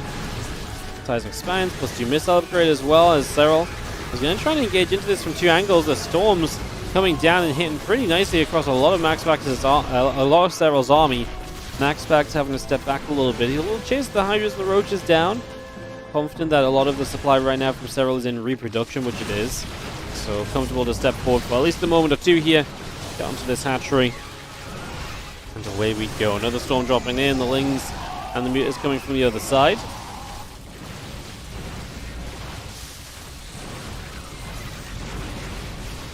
Well, the Roaches continue to go in after those Stalkers at the moment. Couple of Stalkers getting picked off right now.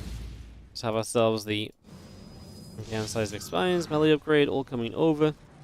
Just for the moment. Again, +3 attack, the Prism. A little bit of everything coming online as we speak.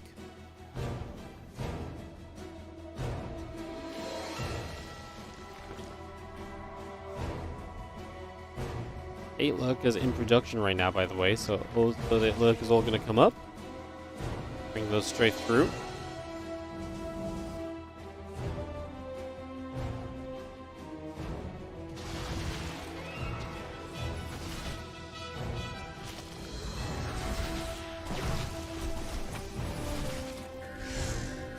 Army gathering. We do have ourselves the, again, a little bit of force from Serral. Trying to come across the other side of the map here, so going to get in position straight away. A little storm coming down as well. Trying to set up with this for just a few moments.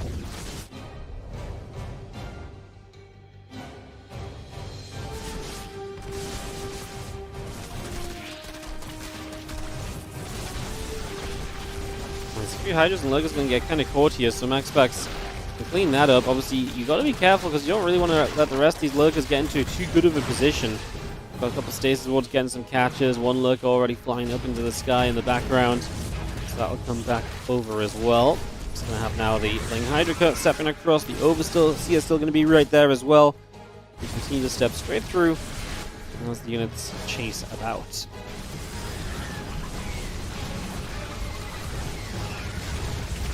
Just stepping forward. The Cybercore taking damage. A couple of Zealots getting surrounded as well. Going to have us Lurkers trying to fire through. The Hydra's going to be there as well. It's a lot of Stalkers taking a lot of damage. But the Lurkers are going to get cleaned up. I think Maxpax might have lost a bit too much, though. I mean, even if he chased this away right now, can he rebuild effectively from this point? That's going to be the challenge for him. So let's see if he can rise to that challenge. Like I say, this might be a little bit too tough. Because I do think this is a fairly tricky position to figure yourself out in right now. So I see the couple of Stalkers shots coming through, a couple of Storms coming by as well.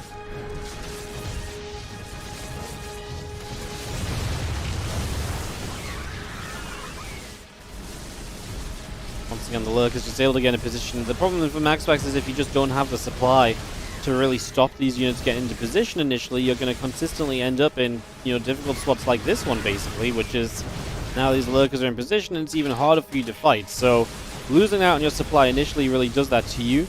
Trying to build a Tempest here, I think that's just a little bit too late to add to the party. Even the Mothership is still only just now popping out, so much of this just took so long to get to this point, and that's, I think, again, really the issue, that it's just taken us so long to get to this stage. That is the bigger issue more than anything else, as Serral is going to get Maxpax to say GG, and we are going to be tied up 1-1 in this best of 5, as this CVP series is going to be, like I say, tied up and moving through.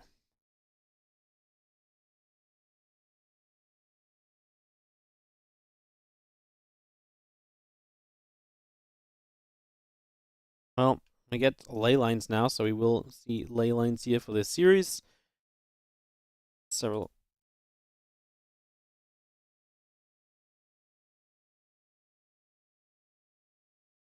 It's a little bit of headset repositioning. Take a moment or two, get all set up, and just see what ley lines will bring us. I actually think ley lines is a very fun map. I really expect ley lines to give us a pretty darn entertaining game, if I'm going to be honest. I actually really think that's going to be true. I really think we're going to see a lot of fun stuff happen on ley lines, so let's see.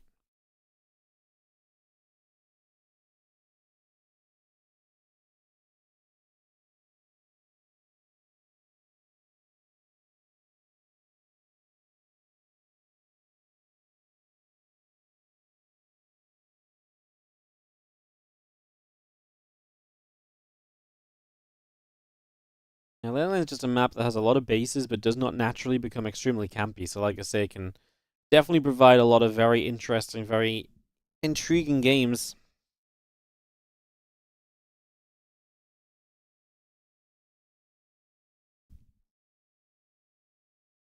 As we continue on through.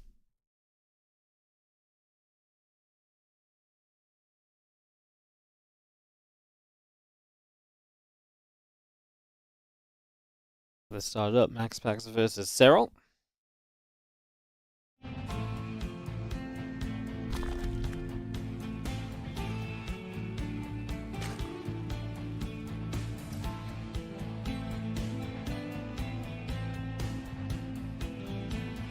In the top right, Maxpax is our blue Protoss player. In the bottom left, Serral is our red Zerg player.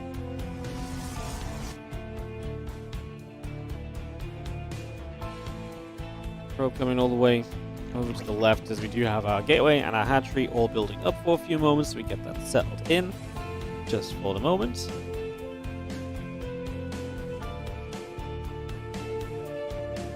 Assimilator coming through, the gateway producing.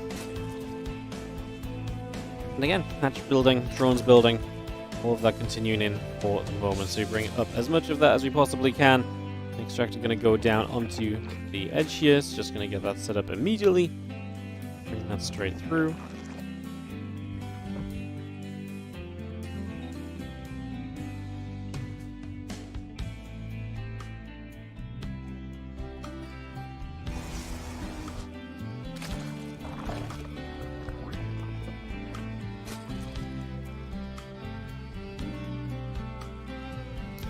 Just gonna drop that spawn and pool down. As again, hatch gas and pool all coming up.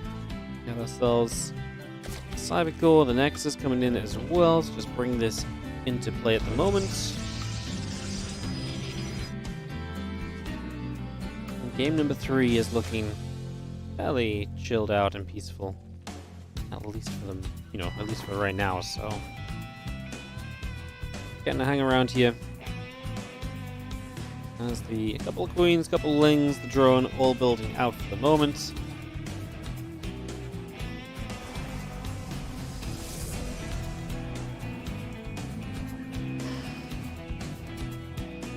Serral Australia on ley lines in the group stage might have been the early map of the year.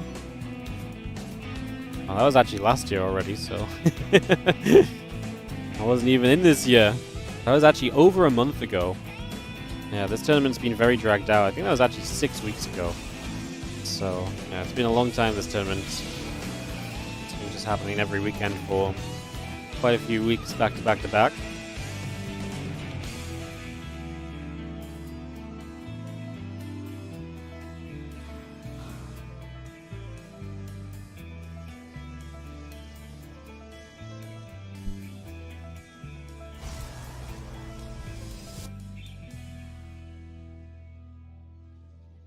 Handling speed coming through. Just going to have ourselves the Oracle on the way from Maxpax. No surprises for the first 3 minutes of the game. As the first Oracle comes up, we'll see where this starts to develop. We'll see what starts coming about here.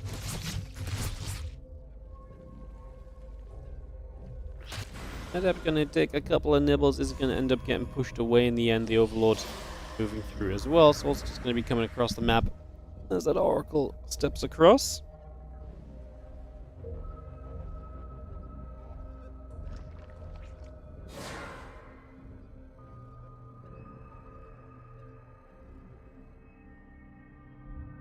The Oracle continues through. Hatchery just going to take a couple of nibbles. Adept going to get some shots done.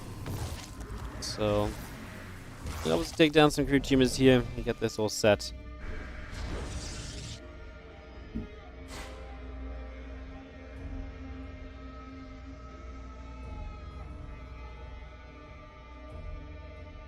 Drones continuing into play. Again, the Evo chamber coming up as well. Again, drones, Evo, everything producing. Couple of queens going to hit the Oracle. Push that back the other way right from the get-go. Just going to shove that along. Oracle activating.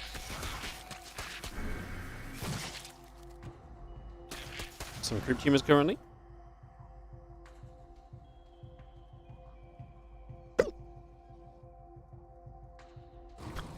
And Serral choosing to go into the Merrill. Melee upgrade.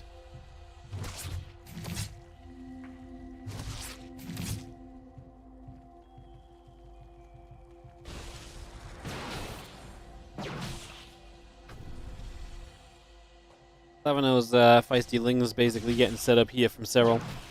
Get that ready to go. You have the Oracle still continue to cruise about as well.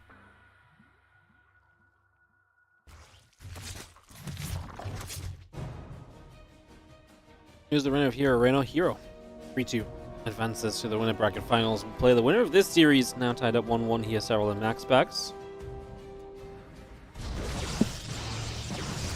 Couple Stalker shots, just going to poke the lings out the other direction.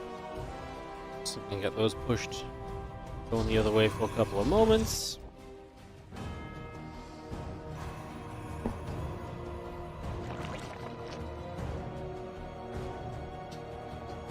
Okay, now starting up, a couple hatches coming through. Get ourselves the melee upgrade finishing very shortly as well. It's just going to, like I say, bring a little of this into play. The Stalker's going to get there, the Zergling going to get taken down. Again, the Hydrogen going to be a part of the production right now as well. So Bayness, Hydrogen, both on the way up.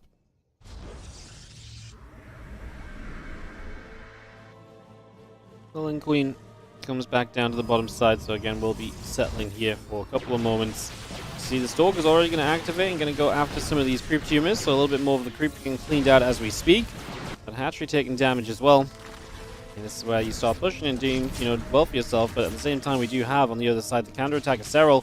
It's going to come through. This Ling Bane's going to start catching some of the defending Stalkers. A lot of the probes pull away. A lot of the other Banes going to have to decide where they want to commit to. They're actually going to start moving to the natural. So Maxpax will check his wall off there is intact, otherwise he'll be in trouble. And then the Ling Bane continues to move about. Just see the Oracle's overhead. A couple Stalkers are blinking over as well here, just for the moment. Okay, and those Zerglings will continue to move about just for a little bit.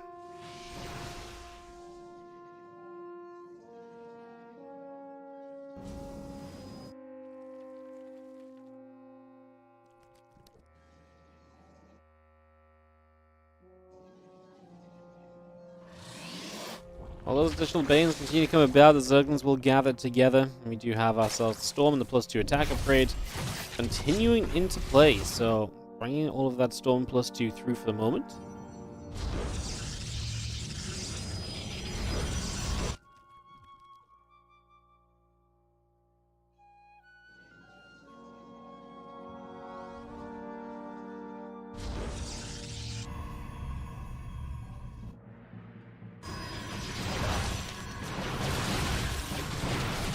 Stalker's going to blink across. Few get chased around the other directions here, so we are going to be seeing the Storms trying to come in defensively once again. So still just trying to stay very active with these upgraded Lings on the counterattacks, trying to make use of them.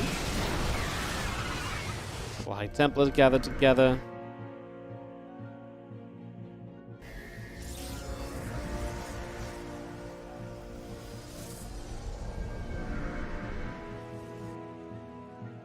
You see that Ling Bane force still gathering then, and we do have Hydra's Lings getting sorted for Serral. Obviously, Storm's going to be very good against a lot of these units. See how that all pans out.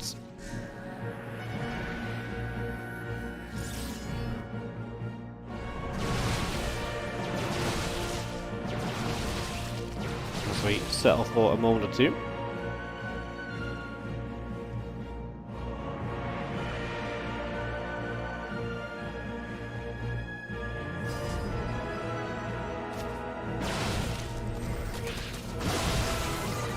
Storm coming down just to, once again, distract those Lings, push them back the other way nice and quickly. You do not really want those to continue to come into play here at all, so just going to try and do your absolute best to ensure that that does not become too much of a factor.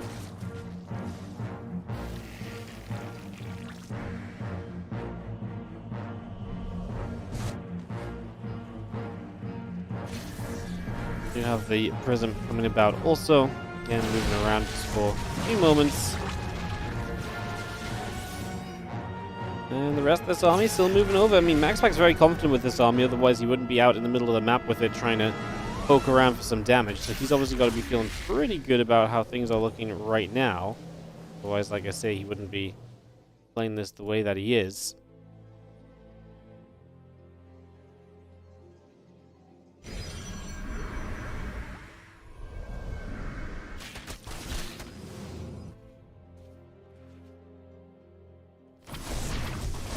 Bane's rolling into this forward base, and again, Serral continues to try and keep going with as much of this aggression as he can. He really is very, very resilient about the idea of, hey, I want to get out here, I want to keep dealing damage, and that's absolutely just my plan. So that absolutely has been the way he approaches this. The Lings will catch one more Zealot for the moment.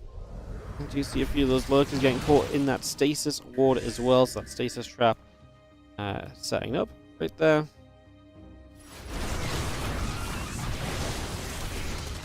Another storm coming through.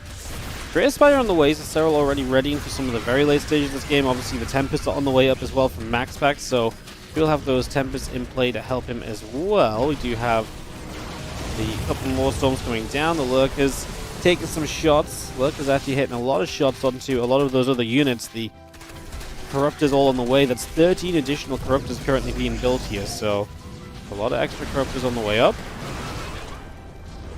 Can we make them meaningful? As, yeah, I mean, pretty much yes is the answer, because they're going to fight against Tempests. So they should end up being pretty darn meaningful, right? They should absolutely have an impact in this game. That part there should be really no doubt about.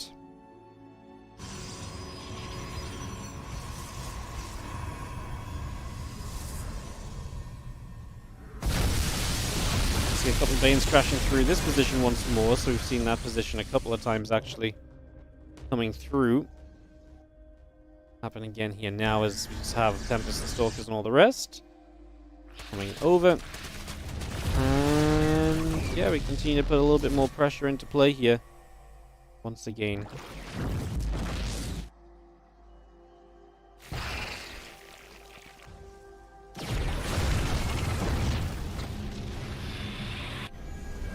The ship is setting up. Just have ourselves obviously the Tempest Force scary.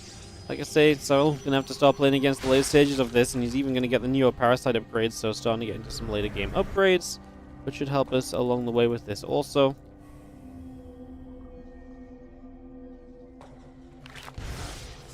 Well, Archon's gonna fight that Overseer and take some shots, goes down immediately. Actually a pretty nice catch, all said and done.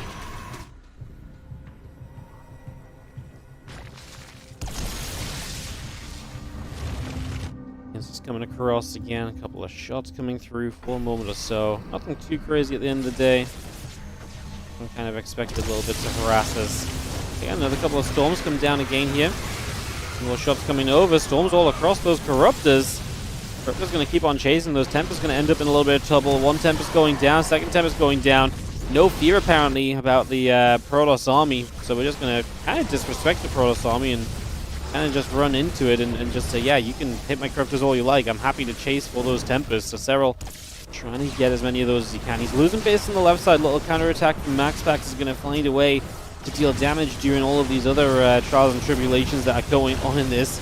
A couple of storms here. I mean, we've got a group of Lurkers that are playing defensively. You would imagine those Lurkers are likely going to be able to find the defense necessary to make this a very comfortable closing position. I find it kind of hard to imagine that this really starts to look too different at all, to be honest.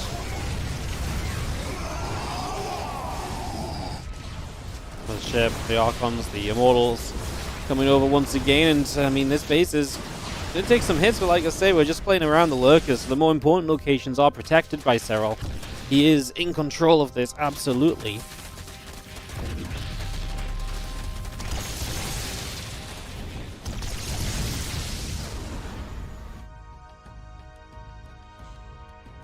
The Nexus sets up over on the side. We've seen the Lurkers still coming across, so they're going to try and test that look. The Mothership, again, accompanying a few units the other direction.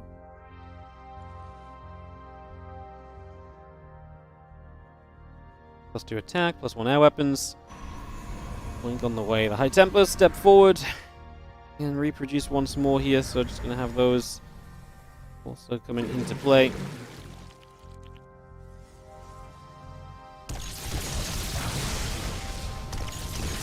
shots coming through.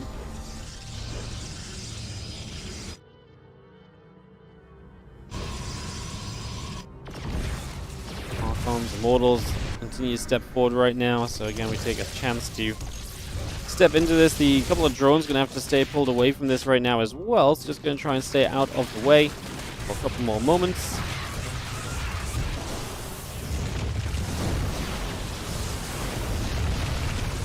Continue to gather together here as we do see the storms coming through, hitting those Corruptors. Goal right now, I mean, I love what Serral's doing harassment rise, because he's actually going to do a lot to really slow down Maxpax's setup. Actually working his way through some of those positions is going to really work wonders for him. So liking that part of this, like I say, kind of a lot, honestly. As we do have the army continuing back through. 14 drones have died from Serral, though. He's got a bit of money in the bank, but it's not an endless bank, not by a huge stretch of the imagination. So he's got actually a long way to go to really find himself in a comfortable place once again right now. It's going to be an interesting challenge to see how he kind of approaches this, because like I say, he's been kind of drained on economy. The bases that have gone down around the edges have had an impact. They've definitely been adding up. They've definitely been something of a problem. So some potential issues as our Archons and Tempests will go pinging once again. Just this hatchery continuing to take damage. It does look as though it's going to fall as the Zards come over as well here.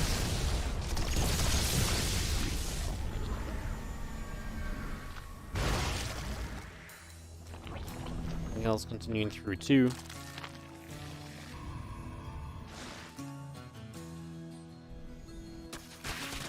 Faster other upgrades continuing in production right now. We just have our army continue to gather up.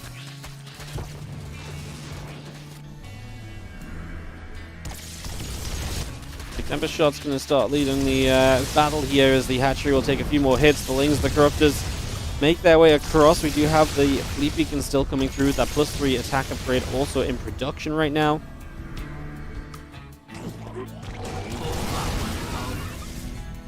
Nice couple of Neurals actually going to catch these Tempests and the Oracle, which means that they are just going to dive. And you can't kill these Infestors there. Yeah, they are just going to go down. The Corruptors can come through and attack click them. That's going to be a nice catch. It's some of the efficiency that you're probably just needing right now, realistically, here is Serral. As crazy as it is to kind of say that, he actually is in a point where I think he just needs a lot of efficiency to kind of see himself through to a further successful part of this game. I mean, he's in trouble. Plain and simple. He is in quite some trouble at the moment. It's definitely not turning out as clean as he was, I imagine, hoping it would be. More shots coming over, just going to be having our again, Tempest, Stargate, all building in for now. Bring a lot of that into play already.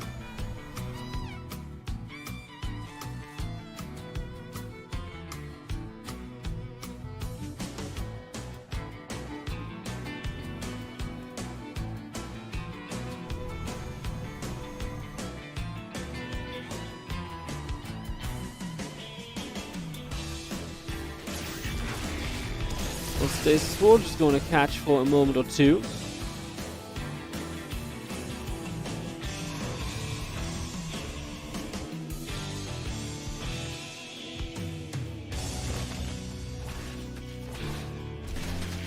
Someone's going to come over, just going to get some of the Zealots. And you see the Tempest and the Archon's going to fire up as well.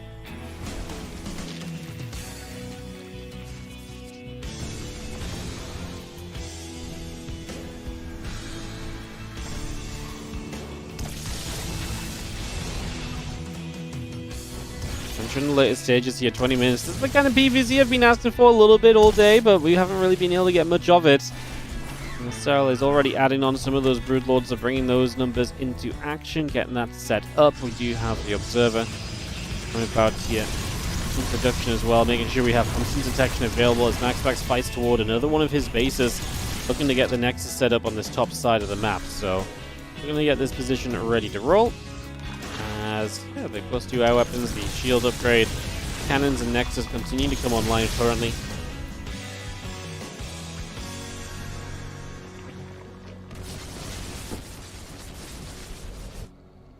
Those Corruptors are still in production, so we get a few more of those coming out, and again, that Great Aspire coming over as well.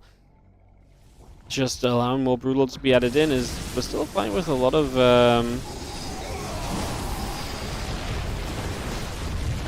yeah, honestly still fine with a lot of kind of, you know, ground, I don't want to say basic units because they're techie units, but units that we've had for a while, right? The Immortal, the Archon still making up a chunk of this army. Maxpax saying that this is the kind of army he's okay playing later game against, but I think that's where he'll struggle against Broods. This kind of army should not be able to do too well against Broodlords, so kind of expecting some problems to arise from that.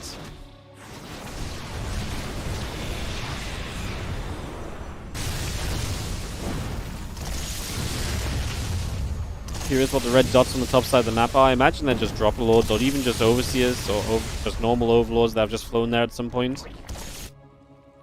I'm not sure why.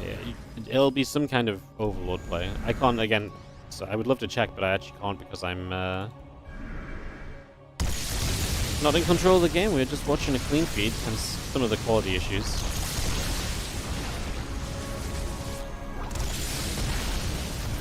Well, Brood's getting some shots off here. Actually seeing a little bit of success.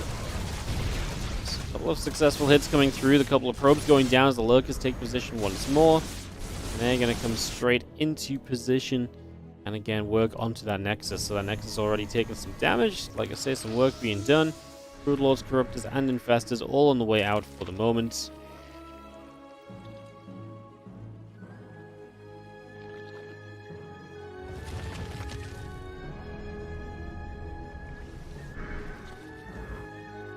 Army coming back across. Let's have even more Broodlords on the way, even more Infestors added on as well. Man, we are getting so many of these caught up right now.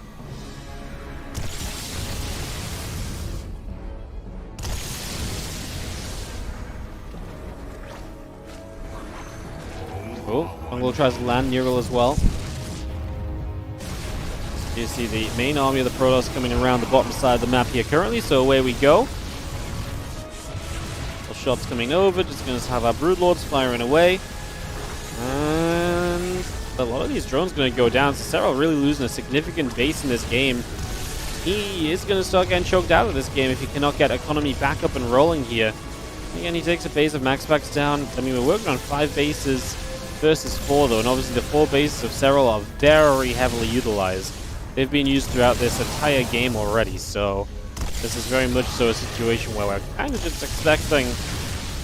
I mean, never mind expecting. Maxpax is, I think, absolutely winning this because of that scenario. Just where Serral is not able to mine for fresher bases, and that's going to make this very tough for him. Maxpax making this later game stage of the game work out for the moment. Nexus, 2 Nexuses on the way, bringing both of those up right now.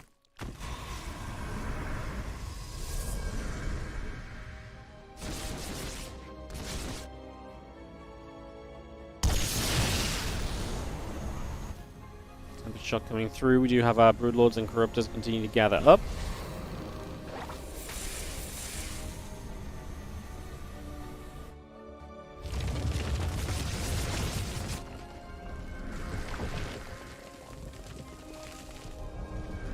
So that Revelation keeping a pretty good track of things as well as Cannons and Nexus continue to come through. The hatches and the Corruptors rebuilding. We try and set back up here as Serral. He doesn't really have much choice with.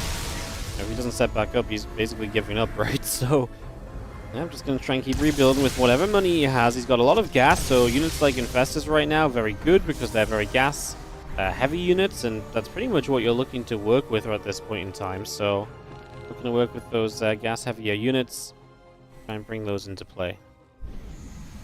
Success as our Tempest come back over.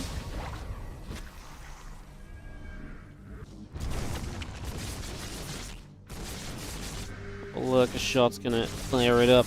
A couple of hits coming through. The Tempest and the Archon's gonna step across as well.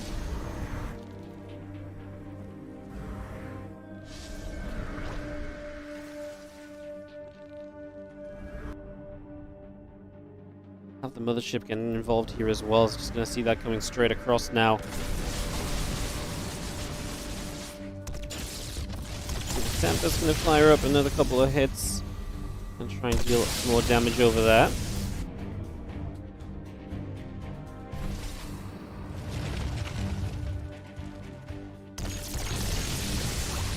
shots firing, trying to break in, utilizing that revelation.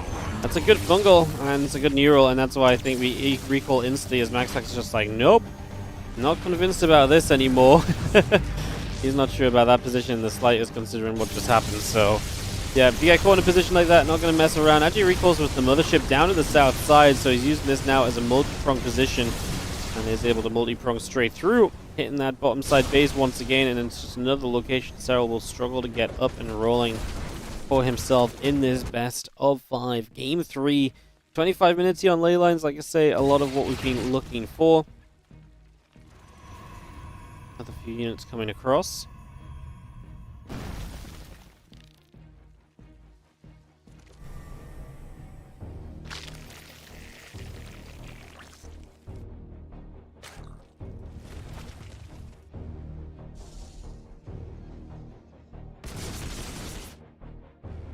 But Broodlord's in production, like I say, just trying to bring up anything we can here as Serral to improve his position for the most part. I mean, can't really do much else, can he? Not in position to do anything else at this stage. As the Corrupted Broodlord sets up again, the Few Infest is going to continue across the other way.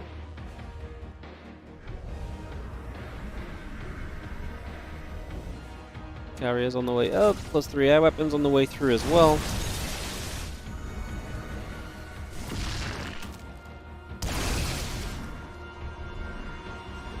Continuing to settle down as we just have the carrier production continuing through. Plus 3 air weapons is building, so I mean, Maxpax, the move to carries is something that takes a while, but I think he's in a good enough position to get away with it here, and I think that's a very important note, because I do think yeah, he's been kind of playing this game out very well, and a move to carriers might just solidify his victory at this stage, so I do not hate the choice that we make in that regard.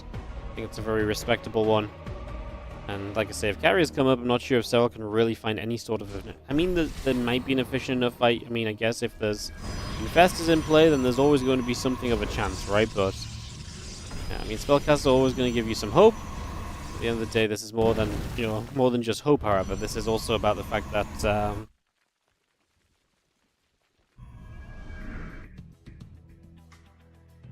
you know, you kind of need to take some good fights, so... Yeah, I guess you just hope that Maxpax kind of messes up a little bit. I guess it is kind of all about hope. Hope, some good execution. It's not impossible for Serral. I mean, his army supply is big. If you can just win one big fight, it's going to be difficult to win the one big fight decisively enough that he needs to. Especially because there's just not going to be a lot of rebuilding coming down. It's not a game where all the bases are mined out. It's not a game where it's been inactive and hence there's a massive bank available on both sides. Not in the slightest, actually. So... that's the real notable part, right? Is that this has been a super active game, and as it has been a super active game, a lot comes from it. So we see now Ling's running across. They're going to go after a few zealots. The upgrade continuing through as well.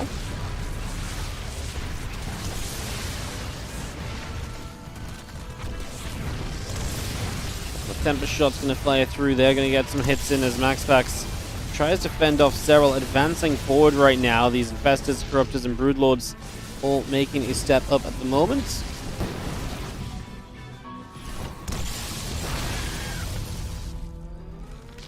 So they are going to come stepping across.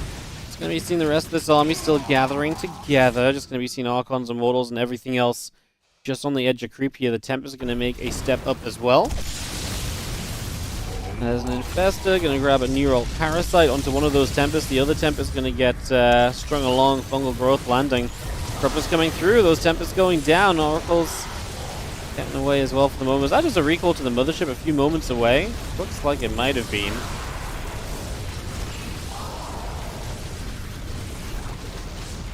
Corruptor, Infestor, and Broodlord all still stepping across the map as we continue through this right now. So again, position is continue to set up. We see the few zealots charging in. We're just going to be having the Nexus taking a few more shots.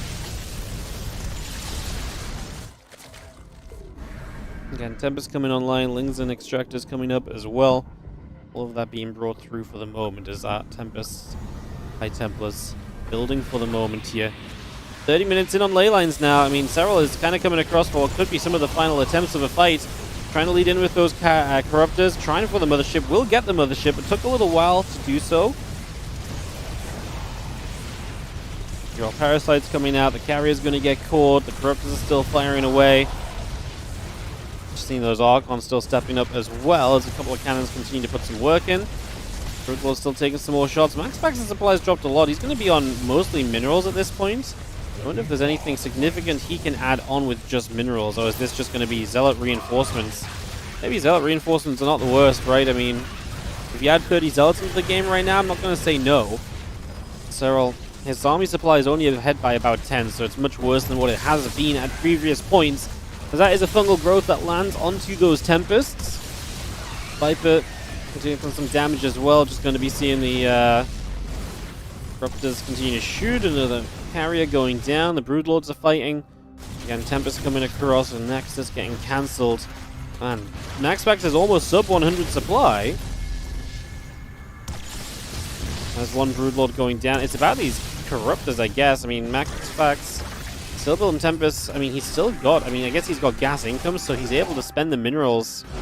But he doesn't seem to care for it. GG gets called, and Serral is apparently able to take a good enough fight right at the end that this is going to go his way. Wow.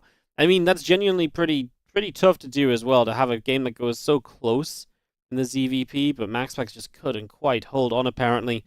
And that is going to do it. So there you have it. It is going to be GG's. And we are going to have ourselves a 2-1 lead for Serral here as he looks to move into the winner bracket finals. Would be playing Hero in that winner bracket final if he wins this series. Maxpax loses. He would drop down to play against Estrella.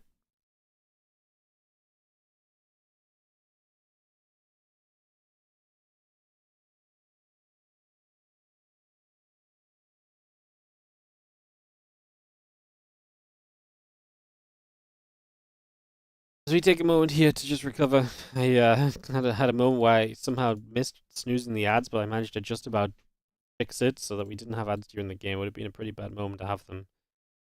Got that back on track.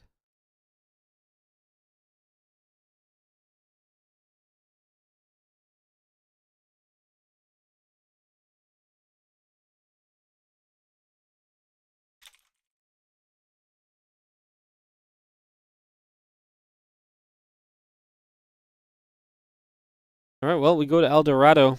Can Maxpax win El Dorado to take us to a Game 5 and really make this a treat of a day when it comes to these PVZs? That will be our question.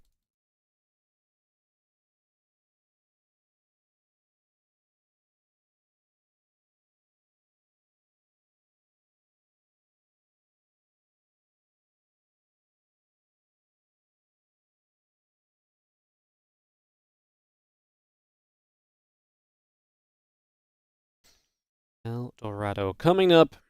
Could be our last game of Master Coliseum today. Obviously, we have OSC Championship lower bracket games today as well, guys. So we will have those coming up as well. That will come up as soon as we finish in the Masters Coliseum. So yeah, that's not far from happening. We'll have 5 more best of 5s for you guys today.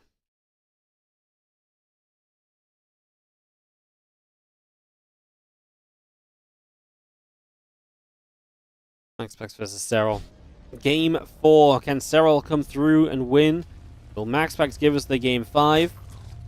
Excellent game on ley lines. Maxpax just couldn't quite take good enough trades towards the end, unfortunately.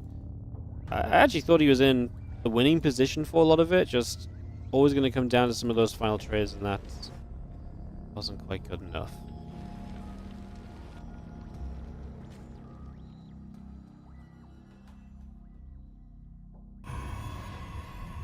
Okay, we're coming through. Matching the rest all coming online. Get settled in here. Game 4 of our series.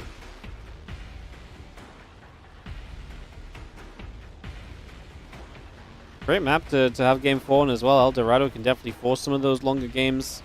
We'll see what the expansion pattern from each player is like, because that's typically going to have a little bit to say about how this looks. That could be interesting from the very get-go as well. As again, the hatch, the gas, and the spawning pool all coming online for a few moments, so bringing this up into play.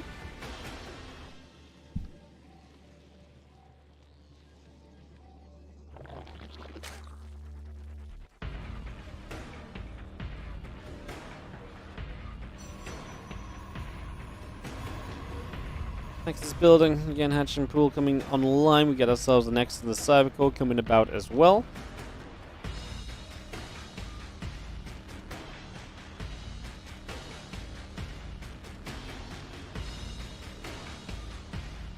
Seeing the Overlord making its way across for the moment, getting set up.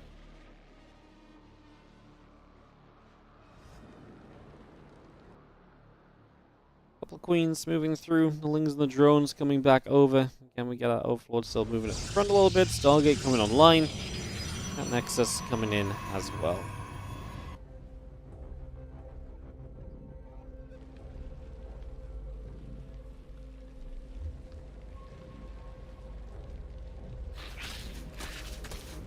Well, Lings is going to nibble up at some rocks, so I'll do a little bit of damage here. Little bits and pieces.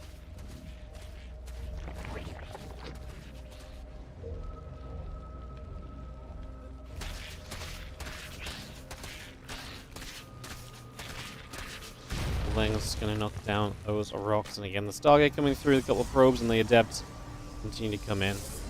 And Void Ray coming up as well, so just going to get that Void Ray and the Warp Gate all continuing to build right now.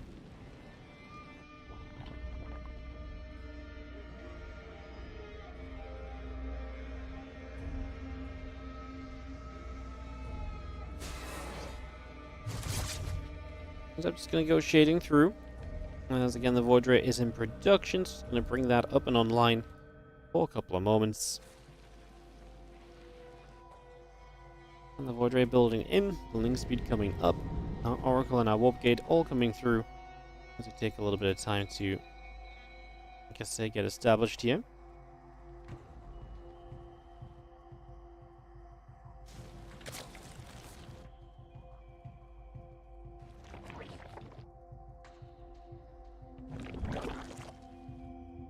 Hatch finishes on the bottom. Again, a few drones and Lings, the Queen as well, producing on through. The Spores on the way up.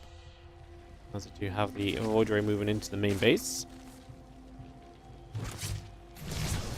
And it's going to activate, starting up on a couple of those drones. So, a few drones going to come about. The extra drones in production. Again, the Spore and the Evo Chamber all coming online as well.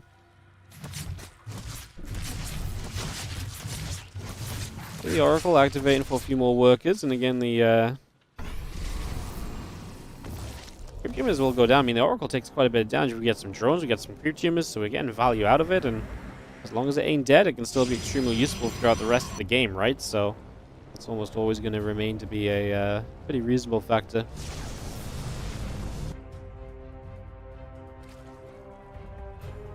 Oracle back toward the natural here, trying to see a bit more of what's up.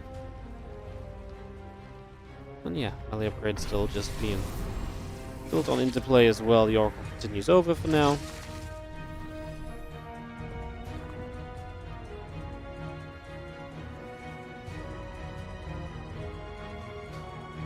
Rotor comes to the right side, and actually going to find some long-distance drone mining drones, like gold being mined a little bit as we try and build a Spore, but that has to cancel. Drone goes down. Serral is 3 bases across the bottom, and 1 base up at the top is his 4th, so playing a little bit of a mix of bottom and top. Just going to take that kind of good solidified setup to start off with here.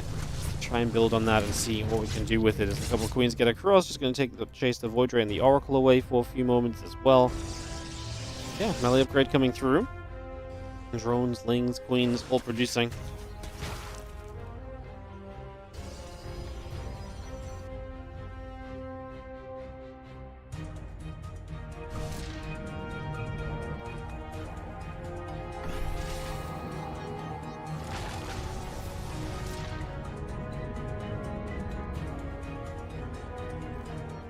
+1 and Blink still just on the way out. The melee upgrade and the Roach Speed continue to produce.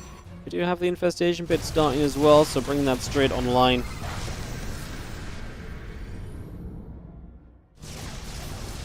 The Void Ray going to activate, chase those few Zerglings the other direction, and again the melee upgrade, Roach Speed, continuing through too.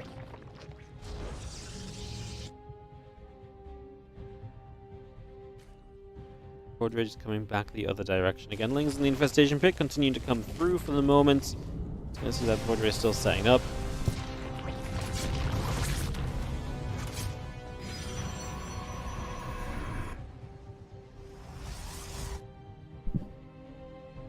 And yeah, we just got ourselves the Void Ray, just going to be having cruised around and done a lot this game, is still just active and still just providing map control. Serral opts for the Hydra Den. He's going to go Hive as well, so just rushing up towards most likely some Lurkers. Going to use that as a setup for himself to try and build off of in this game. Stalker fires a few more shots, a few more hits coming in there. I think he's got a little wrap around on the Nexus. The Stalker's going to shoot, a few links still dropping. And the Storm coming online, the +2 attack upgrade coming online. And that charge, say, building into play at the same point.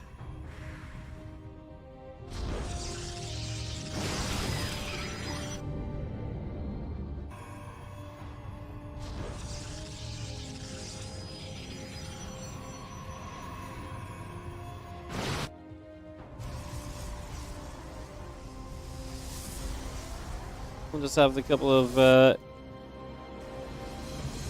static defenses building right there, so just going to get that started up as well. Get that going straight away. And the Adept and the Oracle still coming through.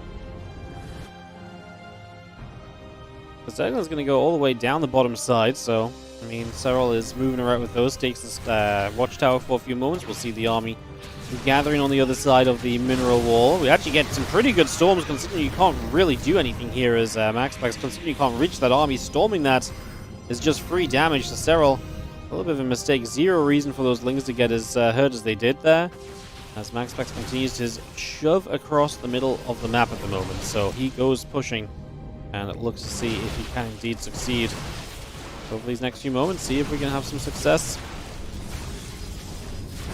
I think the Hydra's going to have to come down that ramp, which is obviously not pretty when we've just been talking about big storms. That is a prime time location to storm. I'm sure that will do a lot. As our Stalker goes back the other way. Again, a lot more lings coming through. Hydra's coming up. Lurkers as well. Still got the Seismic Swines coming over. Adrenal Glands, +2 missiles, building up at the moment. We step forward, and a couple creep teamers taking damage also. Got the Prism loading up, a few Zealots getting caught. Have our Storms dropping down still. Hydras and Lurkers taking some shots. The army really does just get retreating up to the top side. That's a big shutdown from Serral, who might have just made a good enough play or a strong enough play to pretty much start shutting down this game 4. I mean, that was a big play, pushing that back. Maxpax is on his way to Stargates. He's on his way to Tempest, so he's building a larger later game army, so maybe this doesn't decide the game just yet, but like I say, definitely feels like it puts it in a good direction for Serral, because Maxpax cannot do, or does not succeed with that stage. Now we see drop loads from Serral as well, so he's looking to get aggressive, finding ways to apply pressure, finding ways to make Maxpax struggle here in these next few moments, it would seem.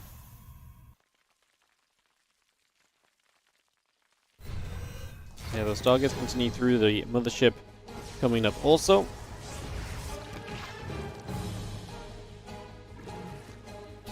Lings, Hydra's going to be there. The prison gets turned the other direction. Just getting pushed back already as the rest of the Lings still gather up. The prison pulling along just for now as well. Again, we get the Lurkers building, the Spire coming through. As much of that as possible currently being added into play. Obviously the Tempest going to force a little bit of a later game kind of establishment. Going to force Serral into some Corruptors, push him into a very different phase of this game of what we've been playing so far. You can't play against those Tempests with just the Lurkers forever. You need to protect those. Now the Spire is about to finish, so we are going to have our answer to those kind of Tempests coming up sooner rather than later. The Storm's coming down. Serral already shoving himself into a pretty decent position here and starting to get some damage done. Lurkers getting there as well. The drop lords allowing you to get into a much better position than what is typically immediately expected in these scenarios, so that's definitely going to be a big part of a helping hand here as our army gathers up.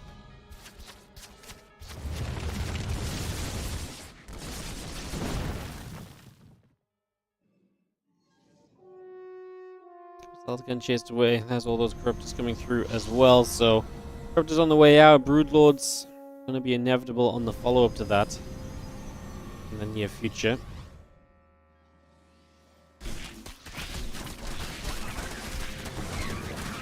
Things pop through, and again we have ourselves the Zealot just going to be having to cruise around for a little bit and look for other opportunities in this game. +3 attack, +1 air weapons, the Tempest and the Oracle still continuing through.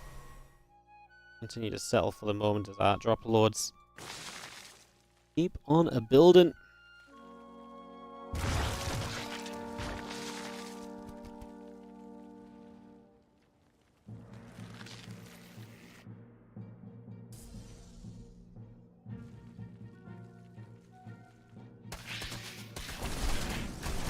So it's just going to find the Lings in a choke point at least so they can trade fairly well against them as they protect the long distance mining probes. So Serral doesn't find too much as a micro those Lings onto the probes, which maybe could have been a little bit of a problem for Maxpax.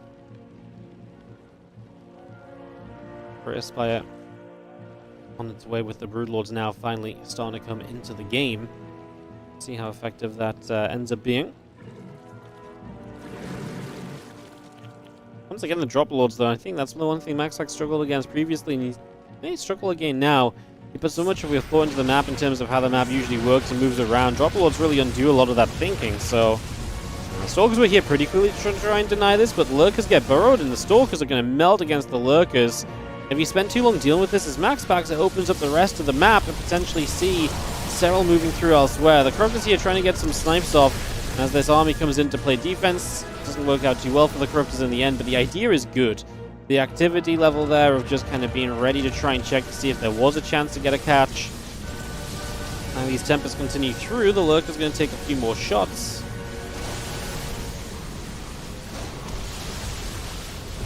A few more hits coming through. Corruptor's still taking quite a lot of damage here as the Lurker shots fire. A couple more Lurkers getting hits.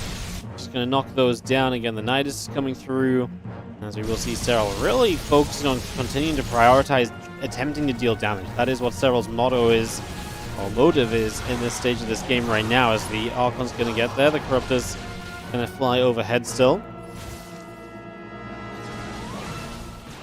Stalker's there, just going to go grab that hatchery. Still got the +3 melee, +2 carapace. All continuing to build.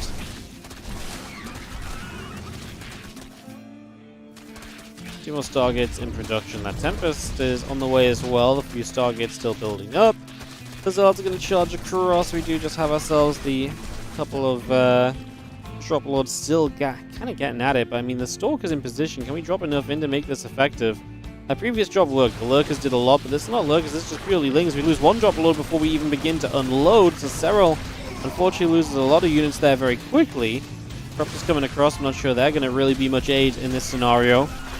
I mean, okay, they're going to caustic spray down the base. That makes sense, I guess. Just utilizing their caustic spray once more in this game helps you quite a bit. Okay, I like that. For some reason I forgot, even though we've already seen the Corruptors caustic spraying as well. I was like, well, just completely ignore that possibility.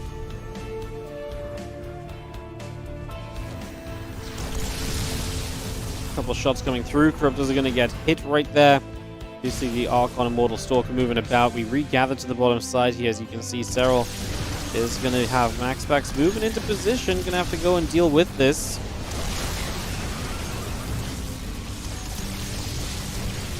More hits coming through. We do have the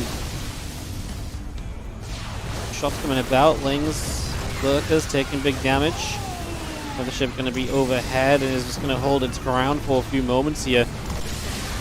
More shots still coming through. The Corruptor's going to get a cleanup. The Mothership goes down. Maxpax losing a lot of the important parts of his army at this point in time. Going to try and recall. Going to lose units during the recall. Actually has a few Archons still going on the ground, actually, but... Well, actually, I was going to say, but they're going to get cleaned up, but they actually don't. They actually are going to end up dropping. Serral's the one who comes out of this in worse supply. Now has to deal with a ground army on the top side. It's Lings that are streaming into this position. Can they do enough? Zeld's about to show up to buffer for this force, which is going to suggest that Lings probably don't get enough done from here. And my goodness, I think we might be about to have... Yeah, I think we might be about to have a very effective Game 4 here from Maxpax to take us to Game 5 in this series. Well, again, everything we want out of these games today. These games are delivering. Stalker, Archon, Tempest coming through. You see the couple of shots coming about once again, so we continue with all of that. Seeing the Lings coming back over. They will try and do as much as they can as well.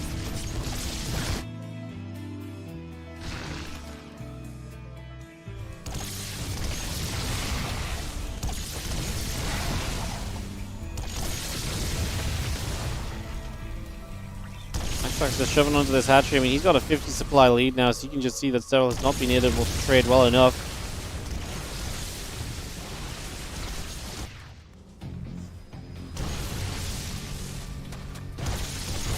Madness. Absolute madness. Maxpax actually going to take us to game 5. I mean, like I say, Maxpax had that recent win against Serral. My confidence for him kind of dropped a little bit when Serral won that last game, although I don't know really why, because to be fair, I do look at that last game and I'm like, well, yes, Serral really still got played a very, forced to play a very close game. But it's not an easy win for Serral. It was, like I say, very close overall.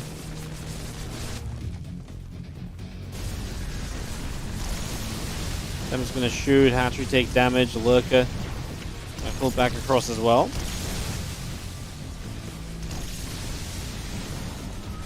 I mean, obviously just going to lose this potential gold base. I'm not sure that's really going to have a huge impact on where this game is at. We do see some Fungals, we do see Corruptors trying to come through. The Storm's definitely going to do a lot to help. A lot of the air units are going to survive, and if that's the last of Serral's Corruptors, then this does not bode well for him. He's getting Neural Parasite, but I feel like he just lost most of his Infestors as well, dropping those Fungals, so I'm not convinced he's going to be able to make anything happen with that either.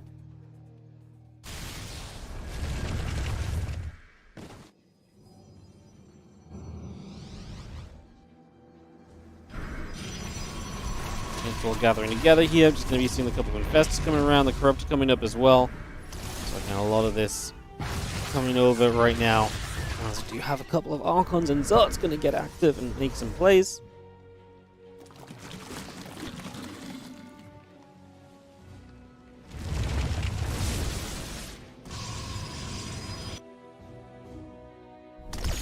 Tempest in the center, just going to shoot back at the Lurkers immediately there. The Lurker's just going to sit tight. Other ship, Archons, Tempest coming across. And there is GG called by Serral, because Maxpax has done too much, and Serral cannot stand up in this matchup anymore. So there you have it. Maxpax is going to take Game 4.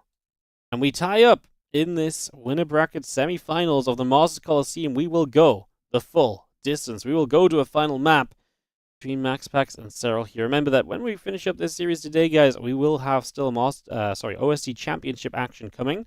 So we have more games coming for you guys when the Masters Coliseum games finish. So just reminding you of that. Not to go anywhere because games will continue. We're going to have more Starcraft 2 coming up. Another 5 best of 5s when this one closes out.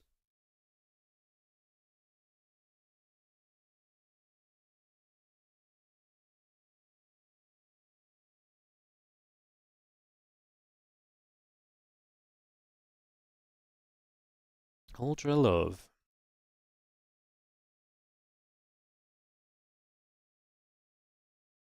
Coming through. Maxpax able to catch Serral. And in position, I mean, some of these fights, I mean, a lot of the harassment from Serral was good. I wonder if Serral gave up too much ground army in some of those fights and some of that harassment, because in the end, it was the ground army he really lost to, you know? Yeah, it was the ground army that he really lost to. He had a ground army that was just not good enough, and then he really struggled to survive against that at any point beyond that, so maybe, I just wonder if that's, like I say, because he put so much of it into the harassment, which did well, just Maxpax still had a strong force, and then fights happened, and here we are.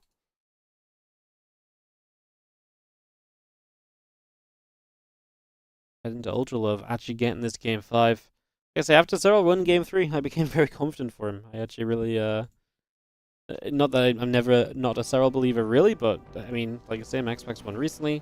I felt like with the 2-1 lead, I was really believing. Now, Maxpax bringing it back in another kind of longer game.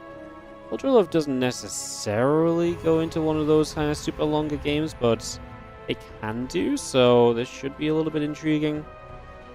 We'll see what happens here. over the next few moments as our pylon drops down, the gateway comes up.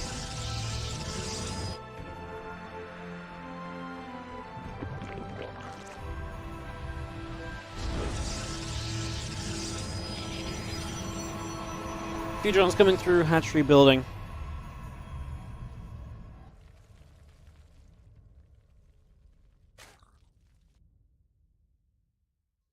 Two, and the winner of this game goes to that winner bracket finals. Again, the loser of this is an out.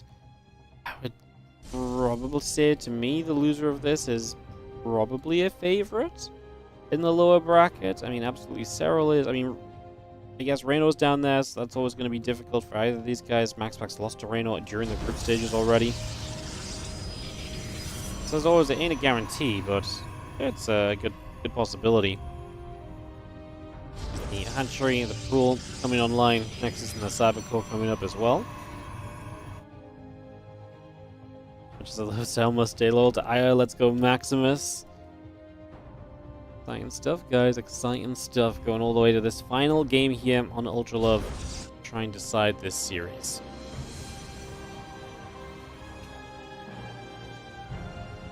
And Serral lost to Maxpax last time they played just over a week ago in the big brain bouts. Not even a week ago, actually. It's less than a week ago.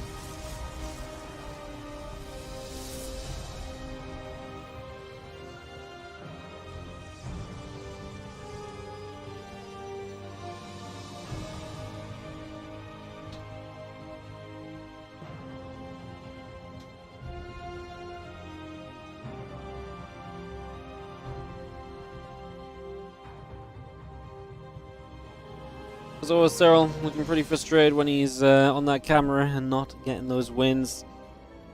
I wonder if he's got some something planned for Ultra Love. I wonder if he goes back to like aggression. I mean, to be fair, he's played a longer game that worked out in his favor as well, so I don't think he really is forced into doing anything here. I think this is really just a case of whatever he feels best with. Which I would typically say for Serral is kind of the longer game, but you know what Serral was always impressed me by is that he was never afraid to do the more aggressive builds in absolutely critical situations, right? He almost, in the past at least, had that invincibility around him where he's like, well, it doesn't matter what build I pick, it's going to work. And the danger of being able to bring out like such a dangerous kind of cheesy all-in-y build in kind of a final game was always something I think did a lot for Serral, even though we didn't see it necessarily get used in like a final game a lot of the time, because let's face it, he was quite often, you know, very comfortably winning his series, but I've always thought about that as one of the key factors for Serral's success over the years, the fact that he was not afraid to mix it up, and he really did have that kind of clutch factor when it came to those games.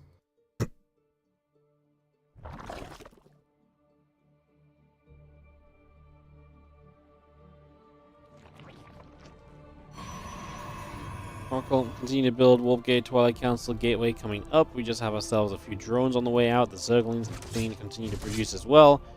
Is going to hit the Void Ray, which flies overhead. We will just see our drones and our Spore Crawler continue to produce.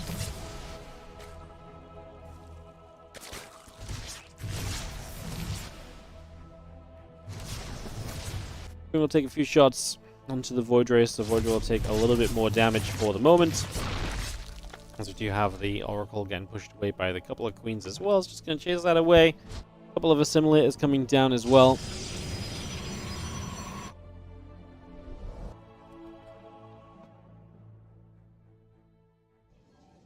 Resonating Glaives from Maxpax here for Game 5. What a time to really go for the big switch up as well, huh? Void Ray here going to try and deny some scouting, creep tumors, and obviously just hopefully overlords so that Serral struggles to pick up on exactly what's going on. So Resonating Glaives on the follow-up to the Stargate. Starglaives operational. Feeling's actually going to run up that side and come across to see if they can maybe find a way to get something done there.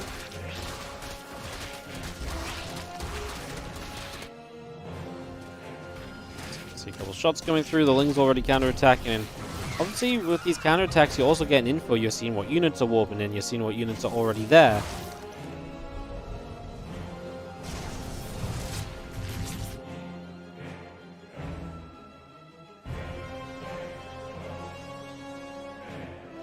Additional extractors continue up.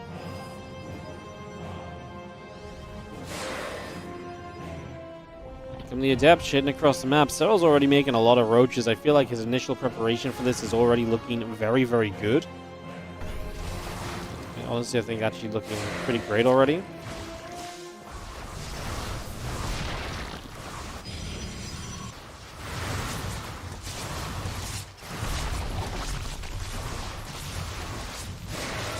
Adept's going to fire up, a few drones going down. Roaches are obviously going to start clearing up, but we do start taking some losses. However, we're also taking losses on the side of Maxpax. So he's losing workers as well back at home, which obviously undoes a lot of the work that he's doing. I mean, it's not going to be completely, but it is steps in the wrong direction, unfortunately, as we just have those roaches coming across. A couple of Adepts going to get jumped on. Drone's going to take some hits as the Oracle continues to fly overhead for the moment, and we just have ourselves again +1 and Blink continuing through. +1 and Blink both coming up. A couple of Adepts are going to go shading about once again.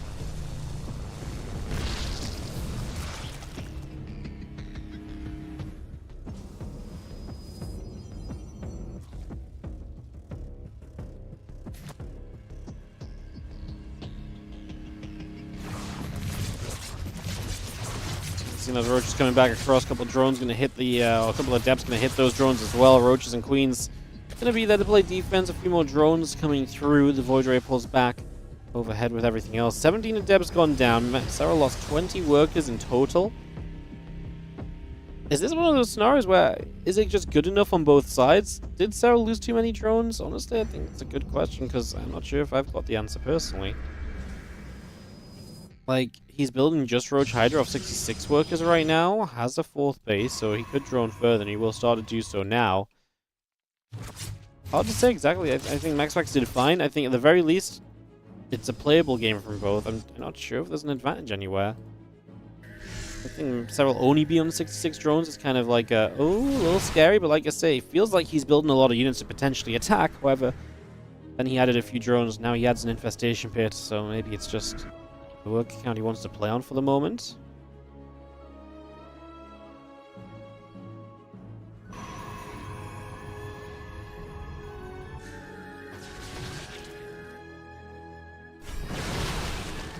Approaches will come across the other side. Once again, some of those counterattacks from Serral helping to delay his opponent's economy as the Stalkers now try and find efficiency here. Roach is going to show up, a little bit more damage being done. Again, Storm plus 2 attack, all on the way through right now. Charge coming up as well, just for the moment. Stalkers continue to jump onto these Queens. So a couple of Queens going down. Our units picking away at the blue teamers.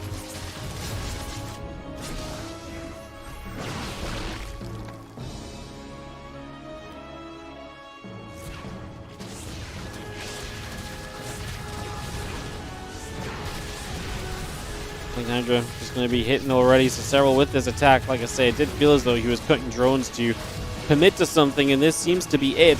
As the Nexus on this right side will start to take some shots. Stalkers have the efficiency of that blink. Does Serral have enough? This is honestly a lot of Stalkers, and we're about to have High Templar storming as well, so Hydras are going to have a bad time. That first storm does absolutely nothing. Not sure what that's about. The High Templar walk down the ramp into the Hydras and Lings, so we're going to lose those. And Serral is going to get a major grab right there as Maxpax makes a mistake with the High Templar control. Loses out on those. Infestation pit on the way. Were we not building an infestation pit? Did we cancel that? Well, now we're building another one? Serral seems a little bit unsure himself as to where he wants to go to. I think he's done with this attack, though. Denying the 4th base is enough for him to say, cool, time to settle down into a Lurker Den, into the next phase of this game in general. And Hydra's still moving over. As you do see the Prism coming about and dropping down a couple of potential storms.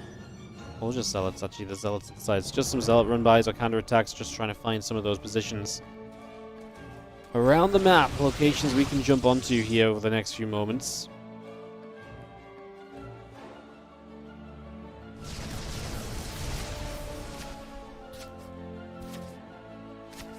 Just going to get underneath that Void Ray. It's going to take a lot more shots. The Stalker is going to try and get there to chase that Roach Hydra Link Force away.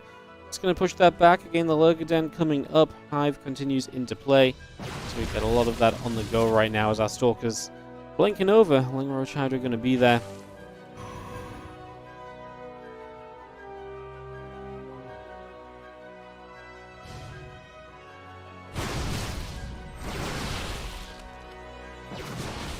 More Hydras get picked away as we continue to come across Stalkers there with the army pushing across the other side. We are going to be seeing a couple of those creep teamers maybe in danger as well, but no detection apparently. Thought maybe Maxpax would step up and go for a little extra right now. Serral has taken this as an opportunity to drone, an opportunity to, like I say, tech, as Lurk is now on the way out as well, so continue to improve his position here as the Lings, the Hydras, going to come around for a little bit. Just going to knock away at those rocks, trying to clean that up.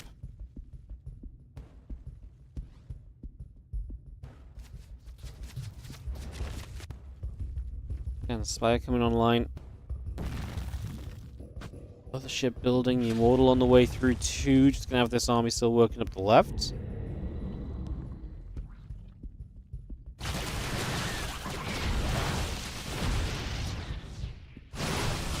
Nice storm. Lings, Hydras, all over the place. Lings and Hydras getting absolutely shot at. Those storms actually hit very nicely as Serral trying to capitalize and jump on that army a little bit. Spire now on the way from Serral as he's prepping for that later stage of the game to come about once more. He knows exactly where this is likely heading to, and so the preparations must be made. The first Tempest on the way up here from Maxpax in this Game 5.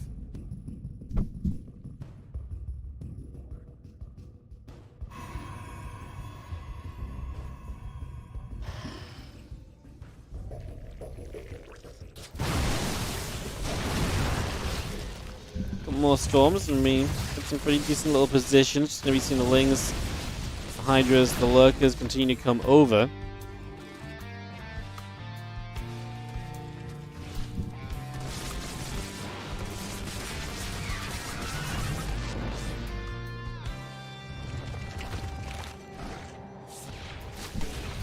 Army's still stepping up, just going to have ourselves the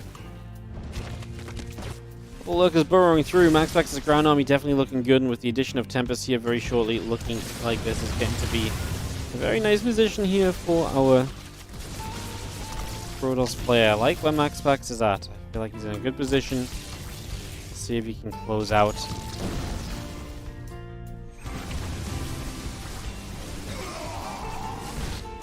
Rest of the army gathering up, Hydras, Lurkers, all joining in. The +3 missiles coming through. We actually have the Prism into the corner, getting pushed around there a little bit as well, so that's just going to get shoved over for a couple of moments.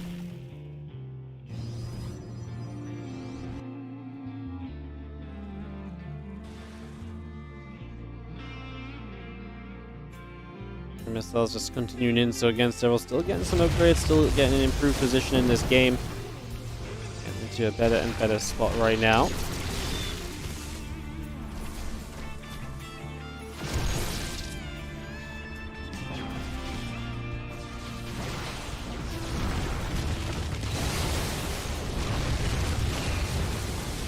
The Lurkers already dropping down here, so some damage being done. Quite a lot of damage being done actually.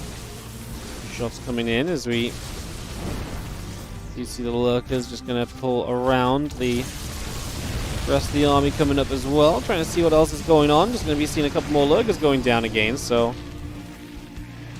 a little bit more damage to go through on that one.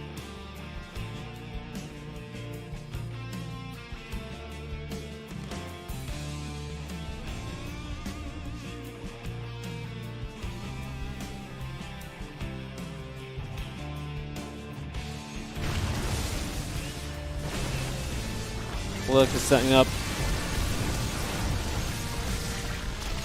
Do have the Lurkers and the Lings are going to start making a little bit of a run forward right now, actually. So, coming through right here, making a little bit of a push. I'm just going to be seeing the Corruptors continue to chase. Those Tempests beginning to go down.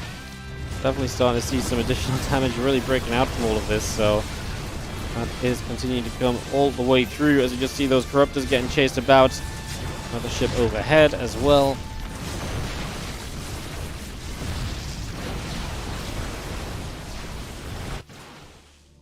I mean, this is Maxpax, who is still trying to poke around with his army. Serral needs to clean this up. He's got a lot more Hydras on the way. I'm not sure if he is going to clean this up. Hydra's only on the way. The couple Lurkers that have been about have not seemingly been enough, and Maxpax shoving through.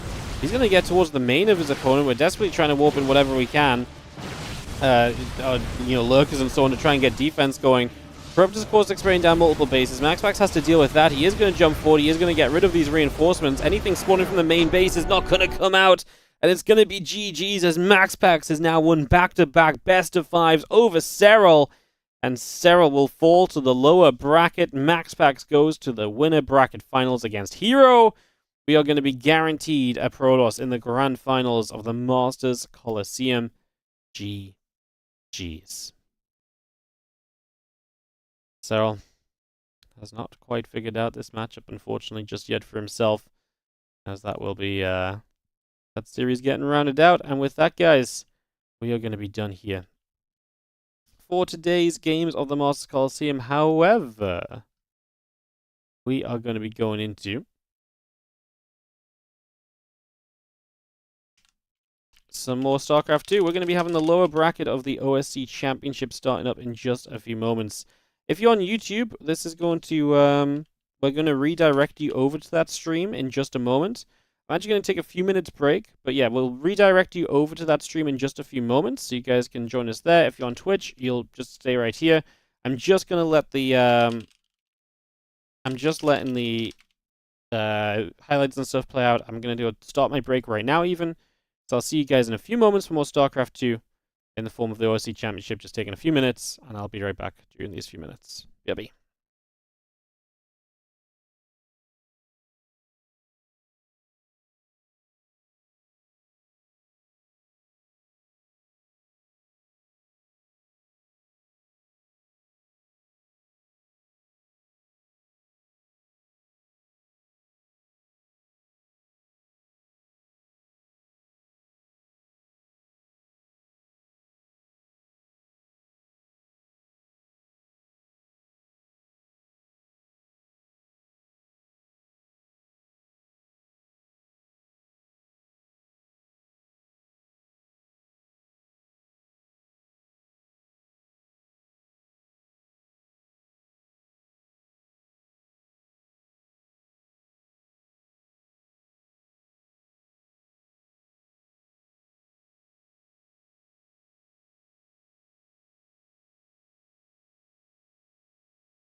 Alrighty guys, hello. Like I say, let's welcome to the OSC Championship. I'm not quite done BRBing just yet. But I will swap you guys over on the YouTube stream to the new stream location. Just because we switch that. So on YouTube, you're going to swap locations right now. On Twitch, like I said, I'm just going to goes on the BRB screen. I need like 5 to 10 minutes. I'm going to put 5 minutes on the countdown. That should be fine. We can go from there. Alright guys, switch over to location on YouTube.